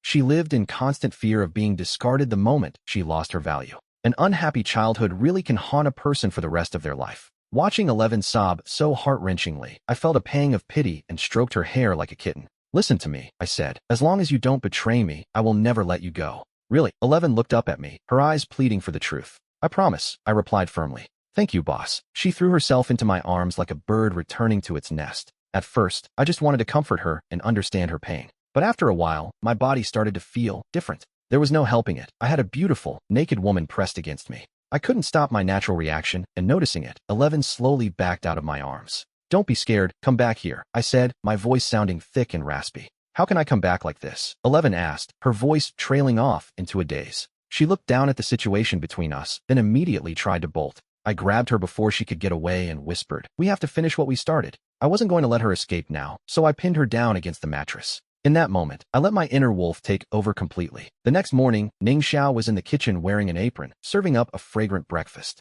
Tan Meow Meow hovered over the table, her eyes wide with greed as she reached for a plate. But she stopped herself before she even touched the food. Ning Xiao looked at her and said, "Chen Luo isn't up yet. Go wake him up." Tan Meow Meow let out a dry, nervous laugh at the suggestion. "I wouldn't dare wake him," she said. "What if he wakes up in a foul mood?" Ning Xiao shrugged and replied, "He doesn't usually lose his temper for no reason. That's normally, but these aren't normal circumstances," Tan Meow Meow muttered under her breath. "What special circumstances?" Ning Xiao asked, looking confused. Tan Meow Meow went quiet, not daring to say another word about her scheme from yesterday. She had only wanted to record a video to make that brat 11 suffer a little, but now she realized she had dragged me into her mess as well. She finally understood how badly she had messed up, knowing my true character. And the one thing I hate more than anything else is being deceived and manipulated. What if I get angry? What if I decide to take my revenge? Ever since she woke up this morning, Tin Meow Meow had been on edge. She couldn't sit still for a second. Her eyes kept darting back toward my bedroom door. She was a nervous wreck. "Fine, if you won't go, I will," Ning Xiao said. She rolled up her sleeves and started walking toward my room. Tan Meow Meow rushed to stop her, but right then, my door swung open from the inside. Tan Meow Meow's breath hitched as she watched me step out into the hall. She looked at me, completely bewildered, and asked, "Boss, how did you get in there?" I shot her a moody look and replied, "Where else would I come from? Your room." I stared her down and asked, "Meow Meow, what is wrong with you?" Ning Xiao chimed in, but Tan Meow Meow quickly stammered, "It's nothing. I just thought I heard the bathroom door earlier, so I assumed the boss was in there," she lied. But inside, she was spiraling. Did I really not go into 11's room last night? Suddenly, with a soft click, the door to 11's bedroom opened as well. 11 stepped out, looking like she had shed every ounce of her childish innocence. She carried the poise of a mature, sophisticated woman now. The change was undeniable. Ning Xiao stood there, speechless, staring at the transformation in her friend. 11, when did you change your hair? It looks beautiful, Ning Xiao finally managed. Good, everyone's here. Let's eat." I interrupted Ning Xiao and sat everyone down at the table. During the meal, Tan Meow Meow's eyes kept darting back and forth between me and 11, searching for any sign of what happened. 11 was shy, but even I started to feel a bit awkward under that gaze. I stared her down and snapped, "Just eat your food. What are you even looking at?" "Nothing," she chirped, but she was already certain of the truth. She knew exactly what had happened between me and 11 last night. The change in 11 was something she couldn't hide from Meow Meow's eyes. That soft, hydrated skin and those glowing, fluid eyes gave it away. The rosy flush on her cheeks was the clearest sign of all. She looked like a peach that had finally been ripened by a man's touch. Tan Meow Meow remembered seeing that same look in her own mirror once. Even though Ning Xiao was older, she lacked that specific kind of life experience. It was only natural that she didn't notice the subtle shift, but Meow Meow knew. She couldn't help herself and let out a little suppressed giggle. I'd had enough, so I reached over with my chopsticks and tapped her on the head. "Since you're so happy, you can wash the dishes and clean the entire shelter today." Her smile vanished instantly, even if the shelter was only 100 square meters. but cleaning it is still a massive chore. Who knows who I'll end up sending to my bed one day. I didn't mind the thought, and neither did the people who owed me their lives. There was a certain joy in that power. Besides, this was my way of helping Eleven vent her frustration. Her performance last night was more than enough. It was actually quite satisfying. Name, 11. Identity, architecture student. Affinity level, 80. Unwavering loyalty for life. Initial reward, a sewage treatment system. The choice was mine to make. Initial reward confirmed. Surveillance system upgraded. Full guide reward obtained. X. 1 automatic turret and ammunition received. 100 rounds for the X. 1 automatic turret. A man's true personality shows in moments like these. I thought about her situation and how brave she had been. It's like the moment you follow a recipe and finally put the meat in the oven. When someone surrenders their body to you, they become yours completely. I had finally come to recognize who she really was. She was the type to follow me for life, a girl both shy and insolent. An extrovert like her is usually easy prey, easily tricked by some scumbag into giving up her body and her heart. Fortunately for her, she met me instead. I don't play games with feelings, I just take what's offered. That was the key to completing her affinity task. After all, water is the most precious thing we produce here. People can survive without electricity or the internet, but without water, they won't last more than a year. Actually, make that 3 days. This sewage treatment equipment can process every drop of waste in the shelter. It purifies and recycles everything to create a perfect loop. As for the Genesis solar power gear, there's no need to rush. Right now, it's dark outside 24 hours a day. The sky is constantly overcast, so solar panels won't collect a thing. Besides, I still have my gasoline generator to keep things running for a while. The new surveillance reward includes 4 wireless cameras and a monitor. As long as I pop the batteries in, they're ready to go. I'll set them up right after I finish my meal. I started talking to him directly. It was time to organize the workload. I had to set clear expectations for them. I looked at Min Xiao and Chun Luoshi. If they couldn't think of anything else, I'd just take what I wanted. I assigned a simple task to Min Xiao. You're responsible for supervising Zhang Miao Miao. Zhang Miao Miao exploded instantly, jumping up in a huff. I'll clean, fine, but why do I need a supervisor? I'm not okay with this. I glanced at her sideways, knowing full well this was the only way to handle her. Then, Zhang Miao Miao went back to her usual self. She started pinching her arm and muttered, "Fine, I give up, okay?" As for me, I planned to install cameras at the school entrance and the back of the mountain. I needed to detect anyone entering the school grounds immediately. I took the opportunity to lead Chen Xiaoyu on a search through the campus. I wanted to see if there were any generators or gasoline left behind. Top-tier schools usually have backup generators for sudden power outages. Benet University, being the best in the city, was no exception. By the end of the day, my team had successfully completed our first major sweep. With Chun Xiaoyu's evolution complete, her strength had increased tenfold. Moving a heavy drum of gasoline usually takes several people, but she could lift it alone. Since Chun Xiaoyu never seemed to tire, she was the perfect tool for the job. I handed all the heavy lifting over to her and stood off to the side to supervise. By the time we returned to the safe house, it was already late. After dinner, we realized there was absolutely nothing to do for fun. With no internet on our phones, everyone just huddled in the living room to kill time. While Sheila played with a radio he'd scavenged from the supermarket, Zhang Miao Miao started complaining. "This is so boring. I'm dying to play games on my phone." I felt the same way. Maybe I should build an entertainment area once the garden is finished? Staring at 4 walls 24 hours a day was becoming hard to bear. We couldn't just work every waking second. "What are you even doing with that radio, Sheila?" Zhang Miao Miao asked, her voice dripping with boredom. He had insisted on bringing it back during our last supermarket run. "I'm adjusting the frequency to see if I can pick up any news from the outside world," Sheila explained. As he turned the knob, he must have hit the right setting. The constant static suddenly cut out, replaced by the faint sound of a human voice. "I found a signal," Sheila shouted, his face lighting up with excitement. "Quick, turn it up. Let me hear what they're saying." Everyone crowded around Sheila, holding their breath and listening intently. The voice coming through the speakers changed everything. The voice on the radio sounded like a man's. He was making a bold announcement. He claimed humanity was fighting back and that zombies couldn't possibly wipe us out. Sheila looked thrilled, but I knew better than to share his optimism. If he thinks zombies are the only threat in this apocalypse, he's incredibly naive. As a regressor, I know exactly what comes after the initial waves of the dead.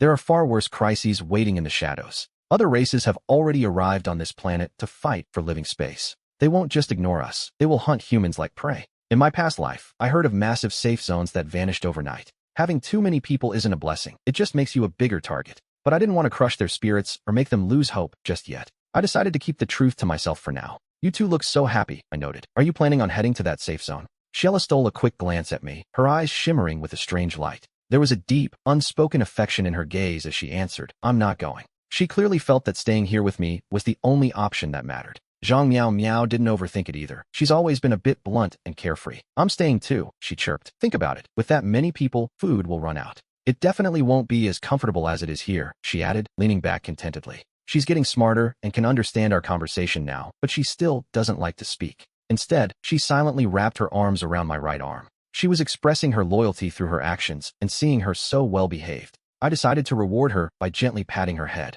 Suddenly, Zhang Miao Miao seemed to remember something and let out a speechless gasp. Wait, the mayor of Binhai City mentioned on the radio. Isn't that Du Yensen's father? Xiela looked at me nervously, knowing Du Yensen had mentioned his powerful father before. I never gave the guy a chance to finish that threat before I finished him. I didn't realize such a massive problem was lurking behind his name, but I have no regrets. If I had to do it all over again, I'd still kill Du Yensen without a second thought. Du Tong, the mayor, probably has no idea his son is already dead. And even if he did find out, what of it? We won't say a word, Xiela whispered. Who would ever know you're the one who killed him? The other two nodded quickly, promising to keep my secret forever. I knew that if I didn't say something to reassure them, they would stay worried sick, so I forced a small smile. I believe you guys, I said. Relax, nothing is going to happen. But despite my words, I was already planning a trip to this so-called safe zone. I prefer to solve problems immediately rather than letting threats hang over my head. Sensing the atmosphere had grown too heavy, Zhang Miao Miao quickly changed the subject. I looked at Xiela and said, adjust the channel again and see if there are any other notifications. Xiela tuned the dial, and sure enough, more news started coming through. We picked up several more messages in a row. There were broadcasts from safe zones in other cities and signals from desperate people who had lost everything. Individual survivors were sending out pleas, while most safe zones were focused on recruiting new blood. The survivors were trying to trade supplies, and we listened until everyone grew too tired to stay awake. The Haiti district had originally been an ultra-high-end villa area in Binhai City. The people living there were the elite, the extremely wealthy, and the noble. Because of that, the construction quality of the entire district was top tier. The walls were high and thick, successfully blocking out the majority of the zombie horde. The walls meant to keep out the poor were now keeping out the monsters those poor people had become. It protected the rich, and Du Canning, the mayor of Binhai, was right in the middle of it. Naturally, a man of his status had the power to secure a spot there. After the outbreak, he took command of the security teams and the remaining residents. They formed a militia to reclaim the district, turning it into a fortress. The current leadership consisted of 5 people. There were 5 men and 6 women whose information was logged in the university records. I pulled up the file and saw Du Canning's profile on the table. He had a very square, stern face. He looked like a righteous man, but appearances can be deceiving. This news made him ecstatic, and he gave the security guard a firm pat on the shoulder. He told him, "Good, make the arrangements." The young and middle-aged men were to be drafted into the search teams immediately. The elderly, women, and children were to be assigned to logistics. The security captain, Zandasan, was the man in charge of the perimeter. Being praised by Du Canning filled him with a surge of adrenaline. Before the apocalypse, he only saw the mayor on TV or through a tinted car window. Zandasan hesitated for a moment before speaking up. The homeowners aren't happy about letting so many outsiders into the community, he admitted. They're complaining to security that it compromises their safety. Du Canning snorted with pure disdain at the mention of the wealthy residents. Those idiots are still obsessed with their status, he muttered. Don't they know what time it is? He told the captain to tell them one thing. If they didn't like it, they could join the search teams outside. That threat alone would be enough to shut them up for good. Just as Du Canning was about to continue, a soft voice drifted down from the second floor. "Canning, there's news from Yang Shun," the woman said as she descended the stairs. She looked to be in her 30s, her hair pinned back with an elegant clip. She had a perfect oval face and a beauty that didn't fade with age. She looked better than any movie star, her curves highlighted by a tight-fitting cheongsam. The high slit of the dress revealed a glimpse of her legs as she walked toward him. A pair of slender, flawless legs peeked through the slit of her dress. She moved with a classic, timeless grace that commanded the room. I was about to answer her when another figure appeared behind her. It was a girl in a black leather jacket, matching skirt, and fishnets. She looked at us and spoke up with a shrug. "Why worry? They say bad luck lasts 1,000 years, so he won't die that easily. Don't talk about your brother like that," the woman snapped softly. I didn't share her patience. My voice was much harsher as I barked at her. "Du Jejia, Yang Shen is your brother. Have you no conscience? And why are you dressed like that? Go change, now." The girl was stubborn, a true trait of the Du family bloodline. Zandasan stood there, clearly struggling to keep his eyes to himself. With 2 beauties, one mature, one young, in the room, he couldn't help it. But his gaze didn't linger on the daughter, Du Jejia. He was staring at her mother, my wife, Tan Xian, compared to a girl who still looked like a child to him. Tan Xian was a woman in her prime, ripe and sophisticated. She was exactly his type, but Zandasan wasn't suicidal enough to say it. He knew I'd lose my mind if he disrespected the woman who belonged to me. He kept his mouth shut as I turned my attention back to the situation. "Captain Zahn, you can leave once you've finished your report." "Yes, Mayor Du." Zandasan bowed quickly and hurried out of the villa, drenched in a cold sweat. "Whatever," Du Jejia muttered. "You only care about your precious son anyway.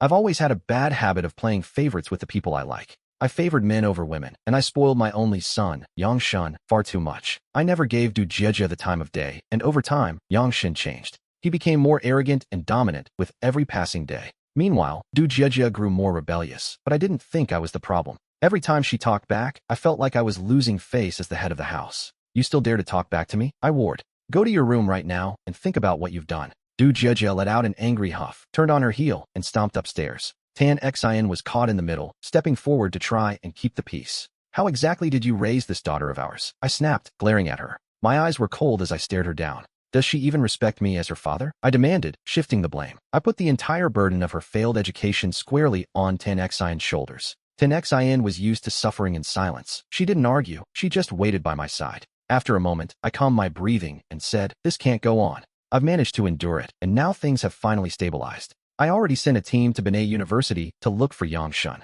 I estimate we'll have news on his whereabouts in just a few days. That's good, that's so good, Tan Xian whispered. She pressed her hands to her chest, praying for our son's safety. A few days later, Shilei came to me with the new blueprints she had drawn. This is great, I said. Let me see them right now. She laid out the plans and explained how she met all my specific requirements. The new expansion was divided into 3 sections: planting, livestock, and the prison. However, because the total space was limited, the livestock area was small. It could only handle small animals like chickens and ducks for now. The planting area is plenty, I noted, nodding at the amount of soil available. The treated wastewater would irrigate the crops, and the vegetable scraps would feed the animals. The animal waste would then become fertilizer, creating a perfect recycling loop. At this scale, 5 people can be completely self-sufficient, Shilei explained. But if the population increases, this system won't be enough to sustain us. I wasn't worried. I still had my system providing 100 kilograms of food easily. Even if our numbers doubled, everyone would have more than enough to eat. Besides, this was just the start. We could always expand the farm later. Great work, Shilei, I said, and she beamed at the praise. Shilei insisted it wasn't difficult, so I took the blueprints and walked outside the safe house. I called out to the system, extract the reward. Instantly, a new building materialized right next to my safe house. A corridor now connected the 2 structures, allowing me to walk between them freely. I was exploring the new space when the safe house alarm suddenly blared. My expression shifted as I rushed to the monitoring wall. The camera I installed at the school gate showed a group of 4 people entering the campus. 3 men and 1 woman. I hadn't seen any of them before. Who are they, and what are they doing here? Since I didn't know their intent, I had no plans to go out and greet them. I figured I'd just wait for them to leave on their own. But they weren't wandering aimlessly like headless flies. They had a clear objective. They were heading straight for the mobile teaching building. One of them spoke as they walked, his voice picking up on the audio feed. According to our intel, Mayor Du's son, Du Yangshin, was in class right before the outbreak. He should still be somewhere inside that teaching building. The 3 men looked ordinary enough, but the woman caught my eye. She wore a heavy down jacket, but I could see a police uniform peeking out underneath. Her movements were sharp and disciplined. She was clearly a professional. She was a cop in the Benet City Police Department when the zombie crisis erupted. The entire station fell, but Su Rue survived because she was on duty near the Hazen district. She joined the search and rescue team to honor her uniform and fulfill her duty. But her first mission was to rescue Mayor Du's son, and she had some serious objections. She didn't sign up for this just to be a bodyguard for the elite. She wanted to save ordinary citizens, not waste time and energy on one privileged kid. However, her commander, Du Kanmin, told her the mission wasn't just about the boy. Their main task was to check for any survivors at Benet University. College students are the key to rebuilding a civilized society in the future. If Su Rue's team found a large group of survivors, more rescue teams would be sent immediately. That was the only reason she accepted the task. Looking at the deserted campus now, Su Rue didn't have much hope. In crowded places like schools, the infection spreads like a hurricane. What else can we do? One of the men muttered. If we don't find the mayor's son, it'll be hard to explain ourselves when we get back. Su Rue actually had a decent impression of the mayor. He seemed like an upright man. It's in the hands of fate now, she said. The mayor knows we tried. The 4 of them reached the front of the teaching building. They moved inside as a single unit, scanning the area. Su Rue's hand stayed locked on her waist, right over the bulge of her holster. She acted as if something was lurking, while the other 3 gripped their weapons tight. They followed her out of the classroom, falling silent as they moved through the school. They reached the main hallway. Su Rue and the others stood frozen at the sight before them. It was a scene of pure carnage, so many corpses piled up. Who could have done this? I had no idea. They had to keep moving, quickly clearing the rest of the teaching building. To their disappointment, Du Yenshin was nowhere to be found. He wasn't there, but in a way, that was a relief. If he had been in this building, he would have definitely ended up as one of the rotting corpses littering the hallway. The fact that he's missing means he might still be alive, and suddenly, one of the men spotted something. Look over there, that strange building, he called out. I don't know what it is, but let's check it out. Maybe the mission objective was finally within reach. Su Rue made the final call. They headed toward the structure, and soon the four of them stood before the massive fortress. It was my safe house, and they began circling the perimeter of the walls. Every few steps, they let out gasps of pure disbelief. "What kind of material is this?" one muttered. This entire house looked like it was forged from solid, indestructible metal. "It looks like titanium alloy," one of them said, eyes wide. "That's the same material used for aircraft. It must be incredibly expensive. Who could possibly have the resources to build a house out of titanium alloy?" Then, they spotted the truck parked behind the safe house. It was 13 meters long and instantly commanded their full attention.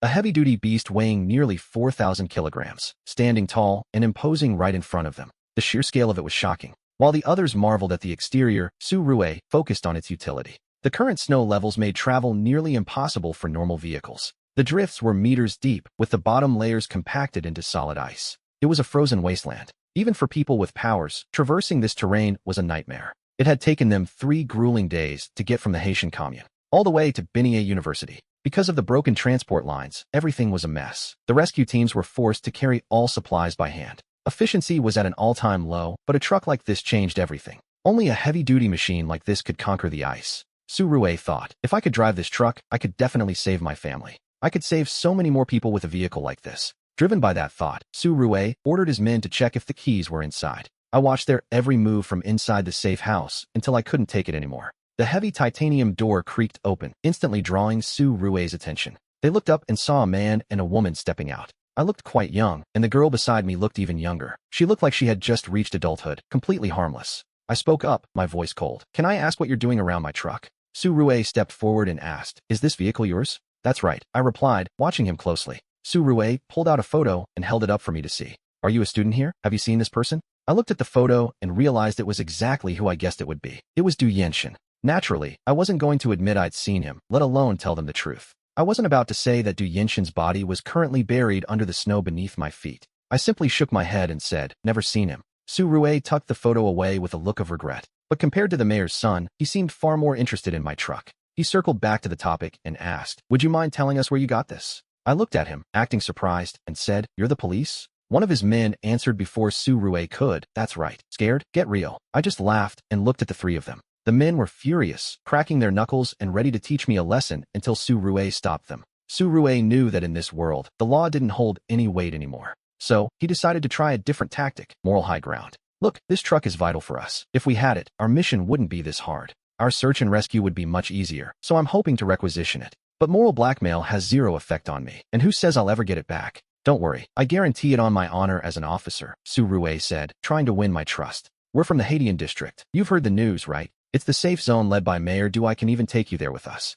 That way, you won't have to worry about being in danger without your truck." Chapter 44, Toward the Safe Zone. I had been worried about finding a way to sneak into that safe zone. Hearing Su-Rue's proposal, I realized this might be the perfect opening. I hesitated for a moment, playing the part, before making my move. A heavy truck like mine is a massive strategic asset in the apocalypse. Handing it over to potential enemies would be a total fool's errand. I looked Su-Rue in the eye and gave my answer. "No, I'm fine right here." She was definitely the most striking one of the group. With her short black hair and sharp features, she radiated a sense of heroic authority. Her thick down jacket hid her figure, but those long legs were impossible to ignore. In terms of proportions, she was easily the most impressive woman I had ever seen. I couldn't help but feel a surge of curiosity about her. I caught a glimpse of the police uniform peeking out from under her jacket. I wondered how someone like her would react to my rhythm. She had to meet the system's standards for a target, right? I pulled up the system interface to check her stats under the dim light. Name, Su-Rue. Identity, police officer, affiliated with the association. Current status, unknown. Initial reward available.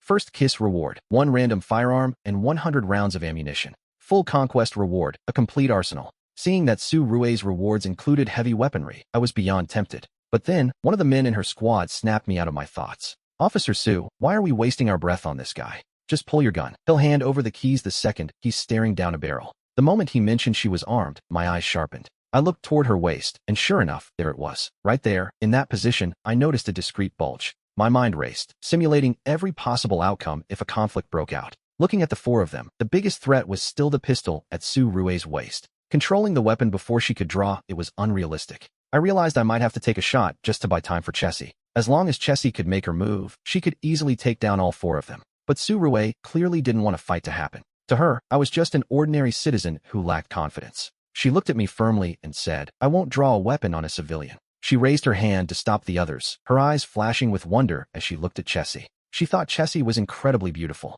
She assumed that with such a girl by my side, I wouldn't want to risk moving to an unknown place. She thought she had me figured out. She told me, if you don't trust the safety zone, you can come with us alone first. Take a look around, then come back the same way to pick up your people. I didn't believe a single word of it. It was a decent suggestion, but I didn't agree immediately. I pretended to hesitate for a long time before finally nodding. I said, fine, I'll go with you. Su-Rue smiled and said, good, then let's head back now. One of the men suddenly remembered the student they were looking for. I knew I had to set the record straight. I told them flatly, there are no other survivors left in this school. The frozen wasteland was massive, and finding one specific person was impossible. Su-Rue clearly realized that looking for a needle in a haystack was a waste of time. She wasn't going to throw away any more hours on a lost cause. She turned to her team and said, we're splitting up here. I'll take our guest back first, while the rest of you keep searching. The three of them hesitated, looking at each other. They forced awkward smiles, clearly uneasy without Su-Rue leading them. They didn't have an ounce of confidence in themselves. The thought of entering the high-risk zones alone terrified them. Su-Rue ignored their fear and said, no problems, right? Get ready to move. But I wasn't ready to jump into their vehicle just yet. I spoke up and said, I need to get my things in order first. Su-Rue nodded and said, fine, we'll give you 10 minutes, then we leave. I hurried back toward the safety of my stronghold. Ning Xiao and the others were pacing inside, waiting for my return. The moment they saw me walk through the door, they swarmed me with questions. I gave them the short version of the deal with Su-Rue and said, I'm going out. I'll be gone for a while, probably 3 or 4 days. While I'm away, Ning Xiao will be in charge of everything in the house. Ning Xiao looked at me, her eyes filled with worry. She knew I must have my own reasons for going. There was nothing else for her to do. The best thing she could do was stay out of the way. She didn't want to be another thing for me to worry about. She looked at me and said, fine, I'll be waiting for you to come back. She finally let go of my sleeve. I gave the group a few more final instructions. But then there was the problem of Chase Xiaoyu. She was the one I was most concerned about leaving behind. No matter where I go, she insists on following me like a shadow. Reasoning with her is useless, and she doesn't even feel pain if you hit her. I looked her in the eye and said, your job is to protect this safe house and everyone in it. I promised her, do this, and I'll give you any reward you want. The red light in her eyes flickered before she finally nodded. I smiled to myself, thinking, kids really are easy to trick. They'll believe almost any empty promise you throw at them. I threw on a backpack just to look the part and headed out. I stepped out of the shelter and told the others they couldn't follow me any further. I looked at the guard waiting by the gate and said, I'm ready. Su-Rue and her group had taken 3 days to reach Binie University before. They didn't know the way well and had to constantly dodge hordes of zombies. But for me, a single day would be more than enough to make the trip. I memorized the route in silence while keeping my eyes sharp. I started dropping hints, questioning Su-Rue about the person who sent that email. She began filling me in on the latest news from the Haitian community safe zone. Before she left, the community was already growing with a clear purpose. With 10 survivors arriving daily, the population was likely hitting the hundreds by now. During the walk, I found an opening to touch her arm and trigger the system. I successfully claimed the initial reward, firearm mastery. In an instant, it felt as if I had been wielding guns for half my life. I suddenly understood everything about effective range and trajectory drop. Su-Rue noticed the shift in me, seeing my eyes fill with a new kind of confidence. It reminded her of an old friend she used to know. He was a retired veteran and an instructor at a shooting association. His confidence came from skills forged on the battlefield. She couldn't help but wonder, where did my confidence come from? Just before dark, we finally arrived at the gates of the Haitian community. Episode 45, Du Canning's Conspiracy. The Haitian community was massive, easily the best neighborhood in Vingai City. It was even larger than a university campus, with a fortified security booth at the entrance. The guard on duty spotted us and cautiously grabbed his walkie-talkie. Halt right there, he barked. State your business. Su-Rue stepped forward and said, I'm Su-Rue, from the city rescue team. The guard told us to wait while he pulled out a clipboard to check the manifest. He scanned the names until he found Su-Rue's affiliation on the list. Satisfied, he pressed the button to grant us access. The heavy electric gate groaned as it slowly slid open. Su-Rue and the others walked in, but as I brought up the rear, I was stopped again. They had to ensure no infected individuals were sneaking into their ranks. Cooperate with the physical exam, the man ordered, before leading the others away. A woman gestured for me and 3 other men to follow her into a nearby building. Inside the security hut, she told me to strip so she could check for hidden wounds. Since it was just a group of guys, I didn't feel any particular shame about it. I complied, knowing I'd be meeting with the local authorities shortly after. Once the inspection was over, I stepped back out of the security booth. Su-Rue was standing by the door alone, waiting for me to finish my registration. She looked at me and said, you're free to take a look around first. I knew we had to report back in an hour to get our housing assignments. I nodded as I watched Su-Rue walk away with the other 3. I figured she was heading straight to the top brass. She was likely going to brief Du Canning, the mayor of this place. If I didn't follow her now, I'd never find out where he was hiding. I needed to know exactly where Mayor Du lived. With that thought in mind, I made my move. I began tailing Su Rue from a safe distance. The Haitian district was buzzing with activity. People were rushing back and forth, looking like refugees rather than original residents. Nobody wanted to stay out in the biting cold, so my presence didn't draw any eyes. I successfully tracked Su Rue all the way to the front of a specific building. It was a large, private villa. I watched from the shadows as the group stepped inside. I was certain of it now. This was the mayor's residence. Inside, Du Canning sat with the heavy, imposing aura of a man in power. He was so intimidating that the guards around him barely dared to breathe. Only Su Rue remained unfazed as she stepped forward to speak. "Mayor Du, I'm the one who ordered the team to return," she explained. "I figured he'd get news from the safe zone soon enough, so there was no point wasting time searching for him." Du Canning didn't say a word. He just stared at Su Rue, but she didn't flinch for a second. She stood her ground with a calm, steady gaze until the heavy tension in the room finally broke. "Officer Su has extensive rescue experience," Du Canning said suddenly. "Your command was undoubtedly the right call." "Mayor Du, please don't blame me for failing to bring your son back," Su Rue replied coolly. Du Canning sighed, his expression softening into something like regret. "It was just a selfish wish of mine from the start," he admitted. "I've made you all take a trip for nothing." A faint, apologetic smile touched his face as he thanked them for their hard work.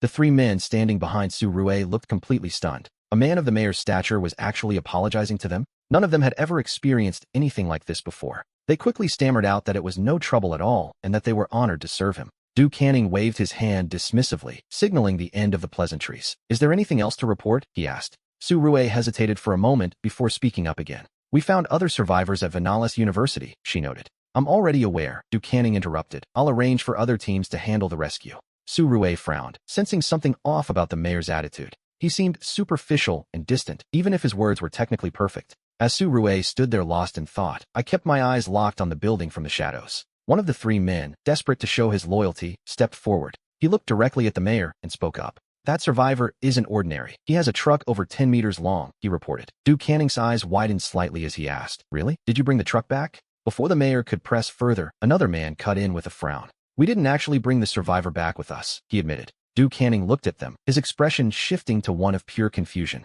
He couldn't wrap his head around what they were saying. They didn't bring the truck back, and they didn't bring the person back either. What kind of botched operation was this? The man quickly tried to explain that he had tried to seize the vehicle. He wanted that truck for the safe zone. But the survivor refused to cooperate, he complained, and Officer Su took his side. "She wouldn't help us take it," he added, casting a resentful look at her. Du Canning's tone turned sharp and reproachful as he looked at Su Rue. "That wasn't right of you, Officer Su," he said coldly. "A truck that can navigate this snow is vital to our survival right now. Securing that vehicle should have been your top priority," he lectured. Su Rue stood her ground and replied, "That survivor is a citizen, and I won't rob one of our own." I watched as Du Canning's face twisted in rage at her refusal to rob a citizen. How could this woman be so stubborn when the world is ending? But Su Rue was a rare and valuable fighter. And more importantly, she was the one holding the gun. Du Canning didn't want a direct confrontation, so he held his tongue. He knew it wasn't the right time to let things get ugly. "Fine, then just bring the person back," he said. "What's your plan, Su Rue?" Su Rue explained that the survivor likely feared for their safety without the truck.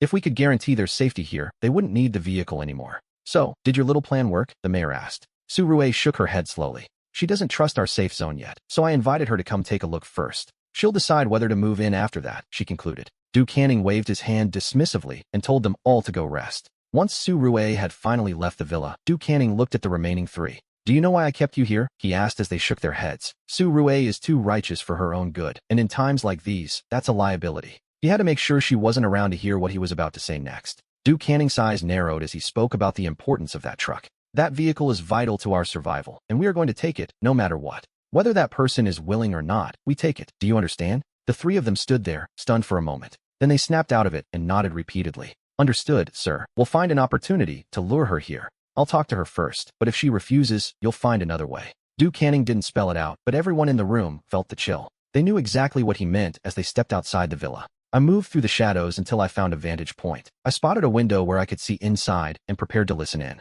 But just as I leaned closer, a voice rang out from above. "Who are you?" The mayor's wife, Tang Xinshan, jumped at the sudden sound. She was visibly startled by the unexpected presence outside her home. Fortunately, her strong nerves kept her from screaming out loud. She forced herself to stay calm and slowly lifted her head. She looked up toward the source of the voice to see who was there. When I finally saw her face clearly, I actually lost my breath for a second. In that instant, I felt like I had been cursed by fate. It was as if I had traveled back in time and encountered a legendary beauty. While the rest of the city struggled in the cold, she looked like a dream. She was smiling down at me from the balcony as I finally regained my senses. I quickly realized I hadn't traveled through time at all, and the woman standing above me certainly wasn't some ancient legend. She stood there with her hair down. It was soaking wet and dripping steadily. A few stray droplets even landed right on my nose. I could barely see as the water splashed down, nearly hitting me right in the eyes. The subtle, clean scent of her shampoo lingered in the air. It tickled the tip of my nose before I could even say a word. Then, the woman spoke again. "You must be Xiao Wan, old man Wan's son, right?"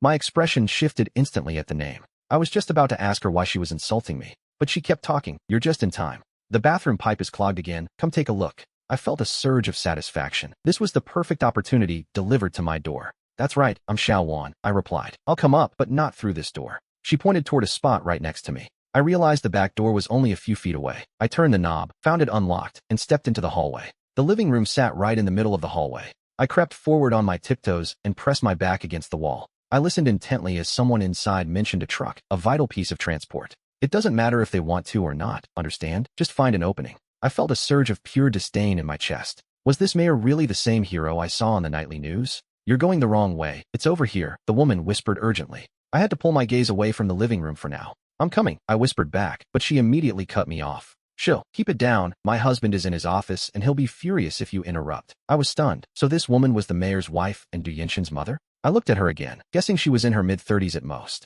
She didn't look old enough to have a grown son, but that meant she was my sworn enemy, and I'd have to get rid of her too. I opened the system interface. Name, Lin Tan. Identity, mayor's wife. Occupation, housewife. Affection level, 0. Stranger reward, 100 kilograms of fruits and vegetables. First kiss reward, 100 bottles of high-end wine. Full conquest reward, safe house property area expands by 1,000 square meters. I stared at the screen, processing the rewards. I knew her status as the mayor's wife would pay off eventually. I expected something more special, like a city or a territory. I didn't expect the rewards for a mayor's wife. To be so focused on her role as a housewife, it felt a bit useless. But then a thought hit me. When the time comes, I'll just infect her and take the vaccine. I gave a polite nod and said, "Mrs. Tan," and she didn't even seem surprised I knew her name. She probably assumed my father, Old Wang, had mentioned her before. "Follow me," she whispered, and I followed her up the stairs. Because of the angle, my gaze was locked right at her waist level. She was wearing a tight cheongsam that hugged every curve of her figure. The dress made her silhouette stand out so much I couldn't look away.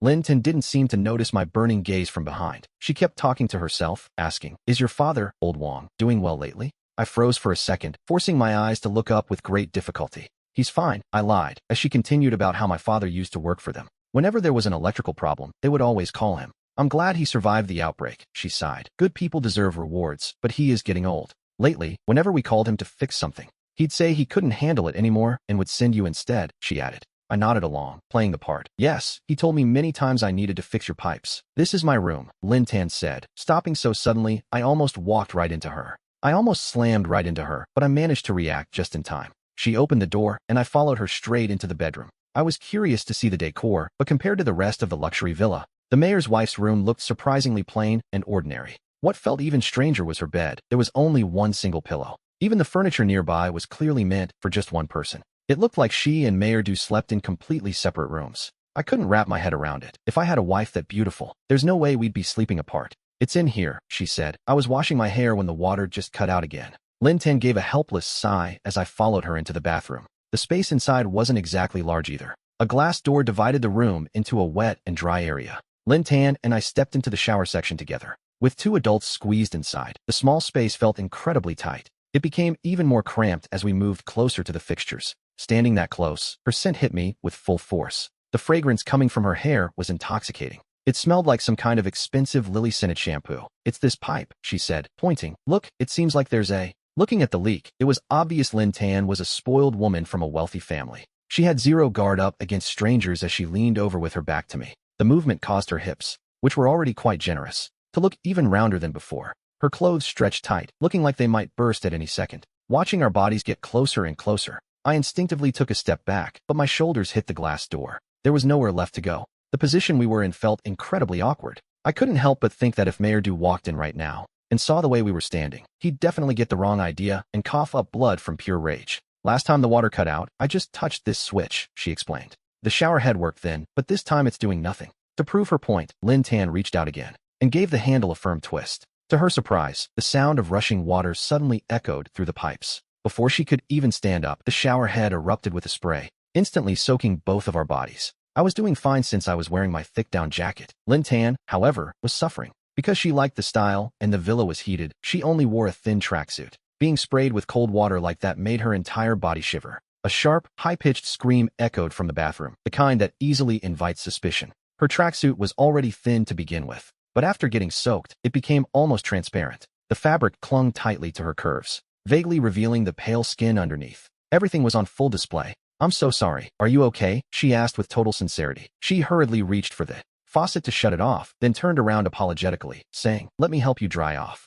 I stood there, completely stunned for a moment. I told her it wasn't a good idea, but she just asked what was wrong with it and pulled me aside. She grabbed a dry towel and started patting me down. I realized she was just drying my clothes, and I let out a quiet sigh of relief. But for some reason, there was a faint trace of disappointment mixed in with that relief. I even started to feel a bit suspicious of her motives. I wondered if she was trying to seduce me, but looking into her sincere eyes, it didn't seem that way at all. I could only conclude that she was incredibly naive. Clearly, her innocent personality was a sharp contrast to her appearance, especially since her body was so mature and well-developed. "Did I see too much?" Lin Tan sneezed, covering her mouth with her small hand. Blushing deeply, she whispered, "I'm sorry, I need to go change my clothes first." I told her I'd stay and investigate the water pipe while she was gone. By the time she finished changing and returned, I had already stepped out of the bathroom. "How is it? What's the problem?" she asked. "It's too cold," I replied. "The pipe froze and burst. I don't have my tools, so I'll have to come back next time." Even though I hadn't fixed the issue, Lin Tan didn't blame me at all. Instead, she thanked me sincerely and handed me a can of food.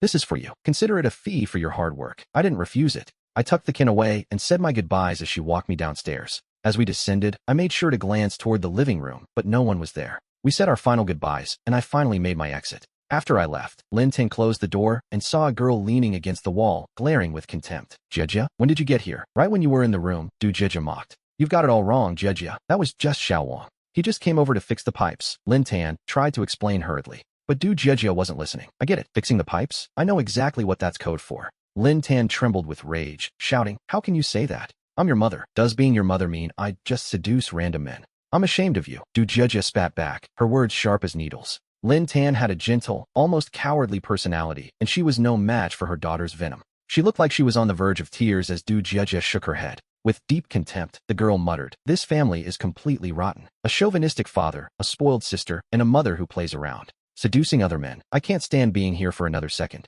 Only then did Lin Tan realize what was happening. Jejia was already wearing a heavy jacket and pants, ready to leave. Lin Tan asked worriedly, "Where are you going dressed like that?" But Jejia snapped, "None of your business." Jejia brushed past her without a second glance, threw open the door, and walked out. Jejia. Lin Tan tried to chase after her, but her clothes were too thin, and the freezing air forced her back inside after only a few steps. Meanwhile, I had made my way back to the agreed meeting spot. "Sorry I'm late," I told Su Rue. "This neighborhood is massive, and I got lost." Su Rue was understanding, nodding as she said, "It's fine, I haven't been waiting long." She led me to a large villa and told me, "You'll be living here for the next few days." I was surprised. "I get this whole place to myself." "Of course not," she explained. "We cleared out the zombies, and now we use these homes for all the survivors." I had to ask again, "But won't the other residents object?" According to the Chamber of Deputies, the current residents shouldn't have any issues. I knew how these things worked. Most of these people were former elites and students. The wealthy can be completely delusional when their status is threatened. They can't stand the idea of anyone else getting a free ride.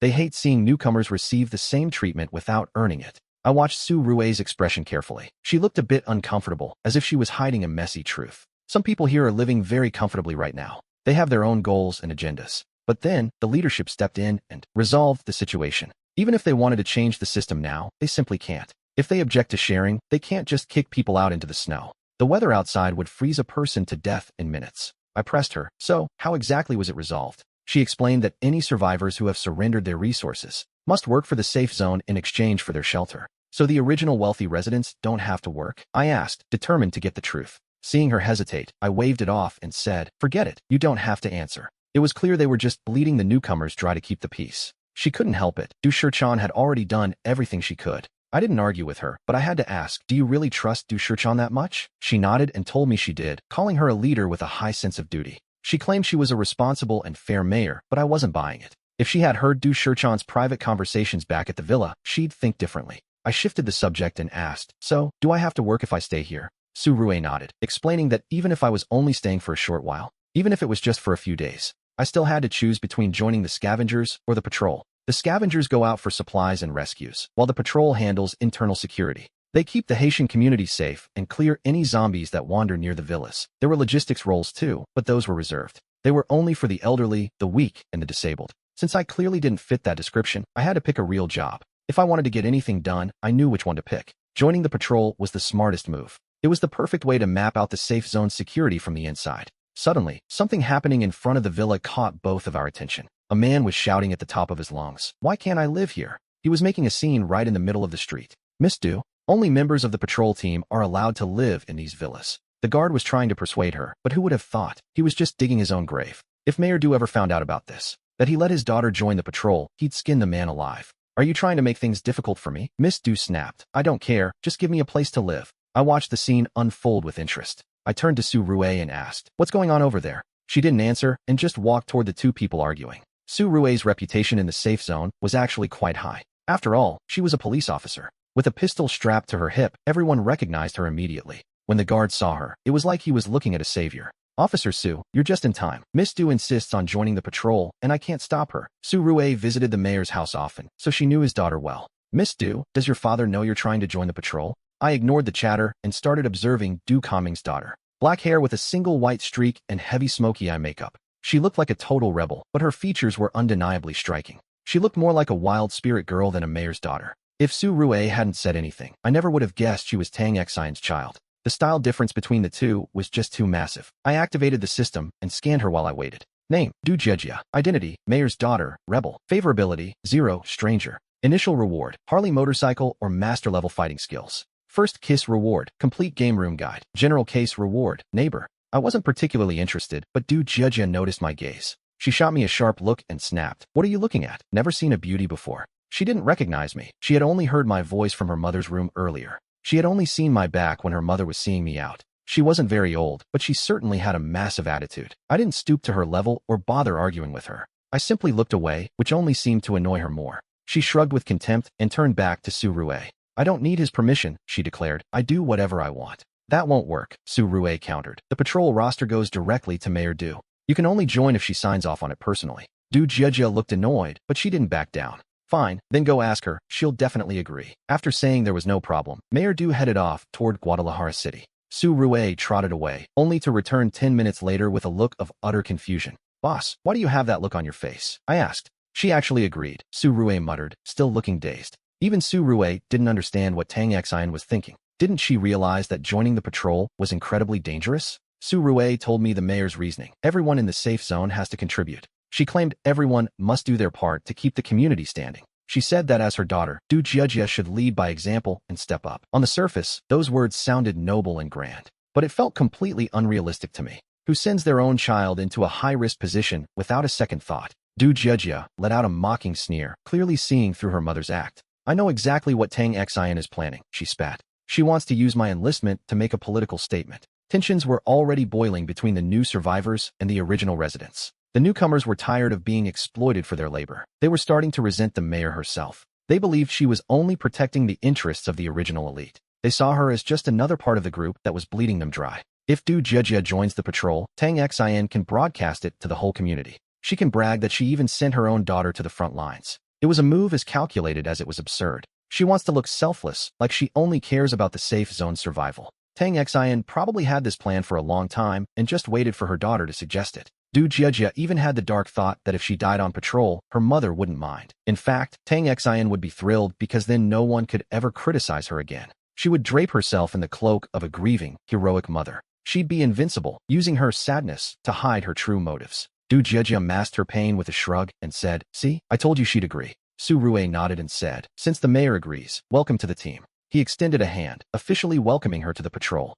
"Now," Du Jejia sighed, "can you just take me to my room?" Su Rue pulled out a notebook and flipped through the housing assignments. "Villas 5 through 10 aren't full yet," he said. "You can pick a roommate and move in." Du Jejia froze, unable to accept that. "I don't get a room to myself?" Su Rue wiped away some imaginary sweat. "Space in the safe zone is extremely limited. We have to double up," he explained. "There are dozens of people in each villa." Du Jejia's eyes widened. "Wait, are there men living in those villas too?" She wanted to leave her mother's house, but sharing a room with men was a bridge too far. She has no way to protect herself in a place like that. Su Rue stepped forward and suggested, "Miss Du, how about you come with me?" I still had available rooms, and living with me was better than the alternative. The Du family would likely accept it, knowing she'd be safe under my roof. She reluctantly agreed and followed us out. Then Su Rue had Vian promise to assign me a private room since I might not stay long.